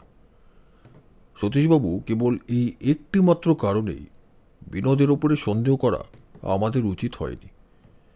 বেহুশ মাতাল যে খুন করতে পারে না একথা আমি বলছি না। আমার মনে হয় খুব বেশি মাতাল এত গোপনে খুন করে সরে পড়তে পারে না। তবু সে যে পালিয়ে গেছে তার একমাত্র কারণ হচ্ছে পুলিশ তাকে গ্রেপ্তার করতে চায় কোনো গতিকে, এটা সে জানতে পেরেছিল। এবং পালাবার আগে সে যে কারেন্সি থেকে রাহা খরচের জন্য নিজের কিছু টাকা ভাঙিয়ে নিয়ে গেছিল, এটা আমরা অনায়াসে অনুমান করতে পারি। আপনারা সন্দেহ করেছিলেন হত্যাকারী হচ্ছে বাড়ির লোক, কারণ বাড়ির সব দরজা ছিল ভেতর থেকে বন্ধ এবং কুকুরটা চেনা লোক দেখেই চেঁচায়নি। কিন্তু কাদা মাখা পদচিহ্ন ও অচেনা রবারের জুতোর অস্তিত্ব দেখে আমি বুঝেছিলাম খুনিরা এসেছে বৃষ্টির পরে রাস্তা থেকে। আমি মনে মনে খুনের রাতের ঘটনাগুলো সাজিয়েছিলাম এরকমভাবে। অবশ্য এটা জানবেন যে সমস্ত প্লটটা একদিনে একসঙ্গে হঠাৎ আমার মনের ভেতরে সম্পূর্ণ হয়ে ওঠেনি। কোনো ঘটনা সূত্র পেয়েছি আগে, আবার গোড়ার দিককার কোনো সূত্র পেয়েছি শেষের দিকেই। ধরুন, রাম আর শ্যাম মতিবাবুকে খুন করবে। রাত 10:30টার সময় মতিবাবুর বাড়িতে ঢুকবার দরজা বন্ধ হয়। খুনিরা সেই খবর রাখে। রাত 9টার সময় বৃষ্টি থামল। রাম ও শ্যাম ঘটনাস্থলে প্রবেশ করলে। রামের সঙ্গে মতিবাবুর চেনাশোনা ছিল। মতিবাবু তখনও শোয়ার ঘরের দরজা বন্ধ করেননি। পরিচিত লোক বলে রাম বিনা আহ্বানে ভেতরে গিয়ে ঢোকে। কুকুরটাও রামকে বিলক্ষণ চিনত, তাই গোলমাল করেনি। আর রামের সঙ্গে গিয়েছিল বলে শ্যামকে দেখেও চেঁচায়নি। শ্যাম নিশ্চয়ই দরজার বাইরে 1-8 মিনিট অপেক্ষা করেছিল, কারণ তার জুতো স্পষ্ট চাপ আমরা পেয়েছি। চলন্ত লোকের পায়ের চাপ আর দণ্ডায়মন লোকের পায়ের চাপ একরকম হয় না, এটা সকলেই জানে। পরে রামের আহ্বানে শ্যামও তাকে সাহায্য করবার জন্য ঘরের ভেতরে যায়। কাজ শেষ করে দুজনেই রাস্তায় বেরিয়ে পড়ে। রাত 10:30টার সময় দারোয়ান রাস্তার দরজা ভেতর থেকে বন্ধ করে দেয়। কাজেই বাইরের দরজা ভেতর থেকে বন্ধ থাকা খুবই স্বাভাবিক। রাম হচ্ছে মতিবাবুর বন্ধু, সে তার সমস্ত অভ্যেসের কথা জানে। ডায়েরির ভেতরে মতিবাবুর কোথাও কত গুপ্ত কথা আছে, এটাও হয়তো তার অজানা ছিল না। খুনের রাতে হয়তো কোনো কারণে ভয় পেয়ে বা সময়ের অভাবে সে ডায়েরি পড়বার সুযোগ পায়নি, কিন্তু পরে যথাসময়ে কাজে লাগবে ভেবে ডায়েরি আর চাবি গোছা নিয়ে পালায়। সে বাড়ির বন্ধু, খুনের পরও এখানে তার প্রবেশ বন্ধ হবার ভয় নেই। খুব সম্ভব রাম হ্যান্ড নোটে মতিবাবুর কাছ থেকে বারে বারে টাকা ধার করেছিল, তাই যাওয়ার সময় নির্বিচারে সব হ্যান্ড নোটও সঙ্গে নিয়ে পালায়। ঘটনাস্থলে এসে মতিবাবুর মৃতদেহ দেখে আমি অবাক হয়ে যাই। লাশের গলায় ওই নীল দাগটা কিসের? আঙুলের চাপে ঠিক ওরকম কালছিরা পড়ে না। তারপর লাশের পিঠের তলায় ওই ভাঙা কাচের টুকরো থাকার মানে কি? ধস্তাধস্তি হলো বিছানায়, কুজোর মুখ থেকে গেলাস কেন এখানে এলো? আর কেনই বা ভাঙল? আর কেনই বা একজন খুনির হাত কাটল? আমার মন বললে একজন খুনি গেলাসে কোনো বিষাক্ত পদার্থ ঢেলে মতিবাবুর কাছে আসে, আর একজন তাকে চেপে ধরে। মতিবাবুকে গেলাসের বিষ খাওয়ানোর চেষ্টা হয়। তিনি ধস্তাধস্তি করতে করতে বিছানা থেকে নেমে পড়ে এবং সেই মুহূর্তেই গেলাসের বিষ তার গলায় ঢেলে দেওয়া হয়। সে বিষ এমন ভয়ানক যে মতিবাবু চেঁচা বড় সময় পাননি, কিন্তু তার ধস্তাধস্তির চোটে খুনির হাতের গেলাস ভেঙে খুনির হাত কেটে যায়। তারপর ভাঙা কাছের ওপরে গিয়ে পড়ে মতিবাবুর দেহ। সমস্ত ব্যাপারটা ঘটে 2-1 সেকেন্ডের মধ্যে। বিষ যদি ব্যবহৃত হয়ে থাকে তবে নিশ্চয়ই মতিবাবুকে গলা টিপে মারা হয়নি, কিন্তু ডাক্তাররা শবদেহে বিশেষ কোনো অস্তিত্বই পাননি। তবু আমার সন্দেহ গেল না, কারণ ওই ভাঙা গেলাস, ওটা না থাকলে আমি ডাক্তারদের কথাই বিশ্বাস করতাম। কিন্তু গেলাস যখন পাওয়া গেছে, মতিবাবুকে নিশ্চয়ই কিছু খাওয়ানো হয়েছে। সেটা কি হতে পারে? হয়তো এমন কোনো নতুন বিষ, ডাক্তাররা যার নাম জানেন না। আপনারা কেউ লক্ষ্য করেননি মিস্টার দত্তকে প্রথম দিন দেখেই আমি লক্ষ্য করেছিলাম তার ডান হাতের উপরে ফ্লেশ কলারে প্লাস্টার লাগানো আছে। গোয়েন্দার প্রথম কর্তব্য সকলকে সন্দেহ করা। খুনির হাত বা আঙুল কেটেছে, তার প্রমাণ রয়েছে দত্তের আঙুল কাটা। দত্ত হচ্ছে মতিবাবুর বন্ধু, তার এ বাড়িতে অবাধ গতি এবং সে হচ্ছে রাসায়নিক। তার পক্ষে কোনো অজানা বিষের অস্তিত্ব জানা অসম্ভব নয়। এই সন্দেহগুলো আমার মাথায় ঢুকেছিল, কিন্তু সন্দেহ মাত্র। ঘটনাস্থলে প্রাপ্ত ওই দস্তানা রহস্য নিয়ে আমি অনেক ভেবেছিলাম, কারণ ওরকম পুরু পশমের দস্তানা কেউ হাতে পড়ে না, বিশেষ করে বাংলাদেশে। তবে প্রথমে কোনো সদুত্তর পাইনি। পরে বুঝেছি ওই দস্তানাটা ছিল দত্তের সঙ্গীর হাতে। সেই দস্তানা পরা হাতে কাঁচে গ্লাসটা ধরেছিল, আর কাঁচে গ্লাসটা তাকে দিয়েছিল দত্তই। সে সময় গ্লাসের গায়ে দত্তের আঙুলের ছাপ পড়ে, কিংবা গ্লাসটা ভাঙবার পর দত্ত তার উপরে হাত দিয়েছিল। কিন্তু রক্তমাখা দস্তানাটা কেন আমি নিয়ে যেতে চাই সেটা জানবার জন্য দত্ত আগ্রহ প্রকাশ করেছিল। তারপর সে চলে যায় ও পথে আমরা আক্রান্ত হই। পাহারাওয়ালার কাছ থেকে ভাঙা গ্লাসটা কেড়ে নেবার চেষ্টা হয়। আমার কাছে দস্তানা আর পাহারাওয়ালার কাছে ভাঙা গ্লাস আছে একথা বাইরের লোকের মধ্যে কেবল দত্তই জানত। সেজন্য তাকে আমি সন্দেহ করি, কিন্তু কেবল সন্দেহ করে তো লাভ নেই, আগে প্রমাণ দরকার। সতীশবাবু, আমি যে একটা দুটো বিষয় আপনার কাছে লুকিয়েছিলাম, পরে আজই সকালে আপনার কাছে প্রকাশ করেছি। ঘটনাস্থলে কদর্ম চূর্ণ পরীক্ষা করবার জন্য তার মধ্যে আমি কাদার মধ্যে পেয়েছিলাম চুন, সুরকি, বালি ও কয়লার গুঁড়ো। যেদিন আমরা দত্তের বাড়িতে চা খেতে যাই সেদিন দেখলাম তার পাশেই রয়েছে কয়লার দোকান। গলির সেখানটায় মাটির সঙ্গে চুন, বালি, সুরকি ও কয়লার গুঁড়ো ছড়ানো। তার 2-3খানা বাড়ি পরেই দত্তের বাড়ি। সুতরাং এখানকার মাটি মারিয়ে তাকে রোজই আনাগোনা করতে হয়। বৃষ্টিতে পথে কাদা হলে এখানকার কাদার চাপ যে তার জুতোর গোড়ালি আর সোলের ফাঁকে লেগে থাকবে এটা বেশ সহজেই বোঝা যায়। ওই নতুন বাড়ি আর কয়লার দোকানই দত্তের প্রতি বিশেষভাবে আমার দৃষ্টি আকর্ষণ করে। দত্তের বাড়ি থেকে ফেরবার পথে আমি সকলের অগোচরে সেই নতুন বাড়ির সামনে থেকে এক মুঠো ধুলো তুলে নিয়ে এসেছিলাম। পরে পরীক্ষা করে দেখলাম আগে কদর্ম চূর্ণ আর এই এক মুঠো ধুলার উপাদানের কোনো প্রভেদই নেই। মতিবাবুকে যে খুন করেছে ওই নতুন বাড়ির সামনেকার মাটি মারিয়েই তাকে যেতে হয়েছে। তারপর দত্তের রসায়নগার দেখে আমার সন্দেহ আরও বেড়ে উঠল। সেখানে আবিষ্কার করলাম দ্রবীভূত বাতাস। আমি রসায়নশাস্ত্র পড়েছি, রাসায়নিক পদার্থ নিয়ে নাড়াচাড়াও করেছি, কিন্তু সেদিন দত্তের সামনে ন্যাকা সেজেছিলাম তার কাছ থেকে আরও কথা আদান করার জন্য। ধা করে আমার মাথায় একটা ভীষণ সত্যের ইঙ্গিত চাপল। দ্রবীভূত বাতাসকে দত্ত বিষের মতো ব্যবহার করেছে। সতীশবাবু, আপনি হয়তো জানেন না এই দ্রবীভূত বাতাসকে রাসায়নিকরা নানা নির্দোষ কাজে লাগান বটে, কিন্তু এ জিনিস মানুষের মুখের ভেতরে ঢেলে দিলে তখনই তার মৃত্যু হবে, অথচ মৃতদেহে তার কোনো চিহ্নই পাওয়া যাবে না। কি মারাত্মক বুদ্ধিচাতুরী! ভাগ্যে দ্রবীভূত বাতাস হচ্ছে অত্যন্ত দুর্লভ জিনিস, সাধারণ হত্যাকারীর নাগালের বাইরে। নইলে দ্রবীভূত বাতাস মানুষের সমাজে বিভীষিকা সৃষ্টি করতে পারত। এই দ্রবীভূত বাতাস এমন ভয়ানক ঠান্ডা যে পরীক্ষাগারে হাতে পুরো দস্তানা না পড়লে কাঁচের পাত্রে তাকে নিয়ে ব্যবহার করা অসম্ভব। এই জন্য হত্যাকারী হাতের দস্তানা পরে কাঁচের গ্লাসে দ্রবীভূত বাতাস ঢেলে মতিবাবুকে তা পান করতে বাধ্য করেছিল। তারপর হরিহরের অস্তিত্ব আবিষ্কার। সতীশবাবু আমাকে যে ছবিটা দিয়েছিলেন তাতে হরিহরের মুখে দাড়ি গোঁফ নেই, কিন্তু দত্তের মুখে গোঁফ আর ফ্রেঞ্চ কাট দাড়ি। দত্তের বয়স এখন 40-এর ওপরে। তার মুখের কিছু কিছু পরিবর্তন হয়েছে বটে, কিন্তু হরিহরের মুখের সঙ্গে দত্তের মুখের কিছু কিছু সাদৃশ্য আমি পেয়েছিলাম। আমি কিছু কিছু ছবি আঁকতেও জানি। হরিহরের চোখ, নাক, ঠোঁট অনেকটাই দত্তের মতো।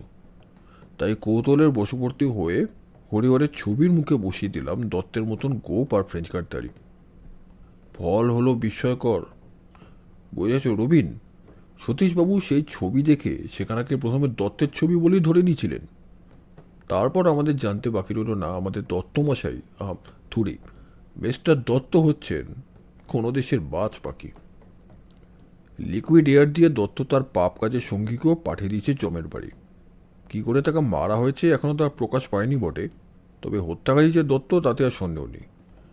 দ্রবীভূত বাতাসের এমন ভয়াবহ ব্যবহার পৃথিবীর আর কোনো অপরাধী বোধহয় জানে না।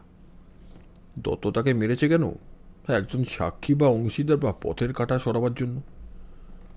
দত্ত জানত আমি রসায়ন শাস্ত্র নিয়ে অল্প বিস্তর নাড়াচাড়া করি। তার ভয় হয়েছিল এরকম অসাধারণ দস্তানা দেখে আমার মনে দ্রবীভূত বাতাস সম্বন্ধে কোনো ইঙ্গিত জাগা হয়তো অসম্ভব নয়। অপরাধীর মন কিনা, তাই ওপর চালাকি করতে গিয়ে দস্তানা কেড়ে নিয়ে আমার হাতে সমর্পণ করতে বাধ্য হয় মতিবাবুর ডায়েরিখানা। আর একটু বাকি আছে। দত্তকে হাতে নাতে ধরবার জন্য আজ আমি এখানে ফাঁদ পেতেছিলাম। খুনির পকেট থেকে ডায়েরি হস্তগত করেই আমি বুঝেছিলাম খুনি যখন মতিবাবুর চাবি নিয়ে গেছে তখন টেবিলের গুপ্ত স্থান থেকে 40,000 টাকার হিরো মুক্ত চুরি করবার প্রথম সুযোগ সে কাউকে ছাড়বে না। দত্তের আবির্ভাবের আগে আমি টেবিলের ডান দিকে টানার ফাঁকে এমনভাবে একটা আলপিন ঢুকিয়ে রাখলাম যে কেউ টানা খুললেই আলপিনটা সরে পড়ে যাবে। তারপর দত্ত এলো। পাহারাওয়ালাকে শেখানো ছিল যে সে একটা বাজে কথা বলে আমাদের বাইরে ডেকে নিয়ে গেল। দত্ত ঘরে রইল একা। মিনিট কয়েক পরে আমরা ফিরে এলাম। টেবিলের কাছে গিয়ে দেখি টানার ফাঁকে আলপিন নেই। তখনই বোঝা গেল দত্ত সুযোগের অপব্যবহার করেনি। এদিকে দত্ত যখন এখানে বসে আমাদের সঙ্গে কথা বলছে, সতীশবাবু তখন গিয়েছেন দত্তের রসায়নগার ও বাড়ি খানা তালাশ করতে। তারই ফলে আবিষ্কৃত হয়েছে দস্তানা জোড়া। এই দস্তানা এই মামলায় এক বড় সাক্ষীর কাজ করবে। দত্ত, এখনো কি তুমি অপরাধ স্বীকার করবে না? দেখছো তো তোমার প্রতি পদক্ষেপের হিসাব রয়েছে আমার কাছে। অতিরিক্ত চালাকের মতন তুমি খুনের জন্য এমন একটা দিন নির্বাচন করেছিলে যেদিন হয়েছে মতিবাবুর সঙ্গে বিনোদের ঝগড়া। তারপর আমাদের ভেতরে খবর জানবার জন্য আর বিনোদের উপরে দোষ চাপাবার জন্য তুমি সেজেছিলে পুলিশের সাহায্যকারী বন্ধু। তুমি হচ্ছে গভীর জলের মাছ। অসাধারণ মস্তিষ্ক চালনা করেছিলে বটে, কিন্তু পাপীর সমস্ত চাতুর্যই মিথ্যে। ভগবান ঘুমিয়ে থাকেন না। এত শেয়ানা হয়েও দত্ত ধরা পড়ল প্রধানত 3টে কারণে। প্রথমত, সে তুচ্ছ চুন বালি সুরকি কয়লার গুঁড়ো। দ্বিতীয়ত, ভাঙা কাচের উপরে তার আঙুলের ছাপ। তৃতীয়ত, ওপর চালাকি করে সে যদি আমাকে চায়ের নিমন্ত্রণ না করত, তাহলে আমিও দ্রবীভূত বাতাসের অভাবিত বিস্ময়কর ব্যবহারটা আন্দাজে কল্পনা করতে পারতাম না। বলতে কি, দ্রবীভূত বাতাসের কথা একবার আমি ভাবিনি, কিন্তু দত্তের রসায়নগারে ওই দুর্লভ জিনিসটিকে দেখেই আমার মনের ভেতরে জেগেছিল একটা আশ্চর্য সন্দেহ। সতীশবাবু, এখন আপনি বিনোদকে গ্রেপ্তার করতে চান, কিন্তু আর সে আপনাকে ভয় করবে না। 2 দিন পরে আবার তার দেখা পাবেন। খবরের কাগজে হত্যাকারী গ্রেপ্তারের বিবরণ বেরোলেই বিনোদ আর অজ্ঞাতবাস করতে রাজি হবে না। আমার দৃঢ় বিশ্বাস বিনোদ এবার ভালো ছেলে হবে। সতীশবাবু, আর একটা কথা, ইউরোপে এখন বিজ্ঞান জানা খুনি, চোর বা অপরাধীর দল রীতিমতো ভারী। ভারতবর্ষের সৌভাগ্য যে এদেশের অপরাধীরা এখনও পাপ কাজে বিজ্ঞানের সাহায্য নিতে শেখেনি। অবশ্যই এটা সকলেই জানে যে বিখ্যাত পাকুড় খুনের মামলার প্রকাশ পেয়েছে অপরাধীরা হত্যাকার্যে প্লেগের জীবাণু ব্যবহার করে অভাবিত চিন্তাশক্তি পরিচয় দিয়েছে। কিন্তু এ শ্রেণীর শিক্ষিত অপরাধী এখানে দুর্লভ। নইলে এদেশে পুলিশকে 7 হাত জলের তলায় পড়ে অন্ধকারে হাতের হাবুডুবু খেতে হতো। তবুও আমার মত হচ্ছে এদেশের পুলিশের উচিত বিজ্ঞান সম্বন্ধে অন্তত প্রাথমিক শিক্ষা গ্রহণ করা, কেননা অদূর ভবিষ্যতে ভারতবর্ষেও বৈজ্ঞানিক অপরাধীর দল ভারী হওয়ার সম্ভাবনা আছে প্রবল। এসো রবিন, শ্রীমান দত্তের সামনে পরলোকের দরজা খুলে দিয়ে এখন আমরা সসম্মানে প্রস্থান করি। নমস্কার সতীশবাবু। দত্ত, কিছু মনে করো না, তোমাকে আর নমস্কার করবার ইচ্ছে হচ্ছে না। বন্ধুরা, এতক্ষণ আপনারা শুনছিলেন শ্রী হেমেন্দ্র কুমার রায়ের লেখা গোয়েন্দা গল্প অন্ধকারের বন্ধু। গল্পটা আপনাদের কেমন লাগলো দয়া করে কমেন্টসে লিখে জানাবেন। চ্যানেলটি ভালো লাগলে দয়া করে লাইক, শেয়ার ও সাবস্ক্রাইব করবেন। ভালো থাকবেন, পাশে থাকবেন। ধন্যবাদ।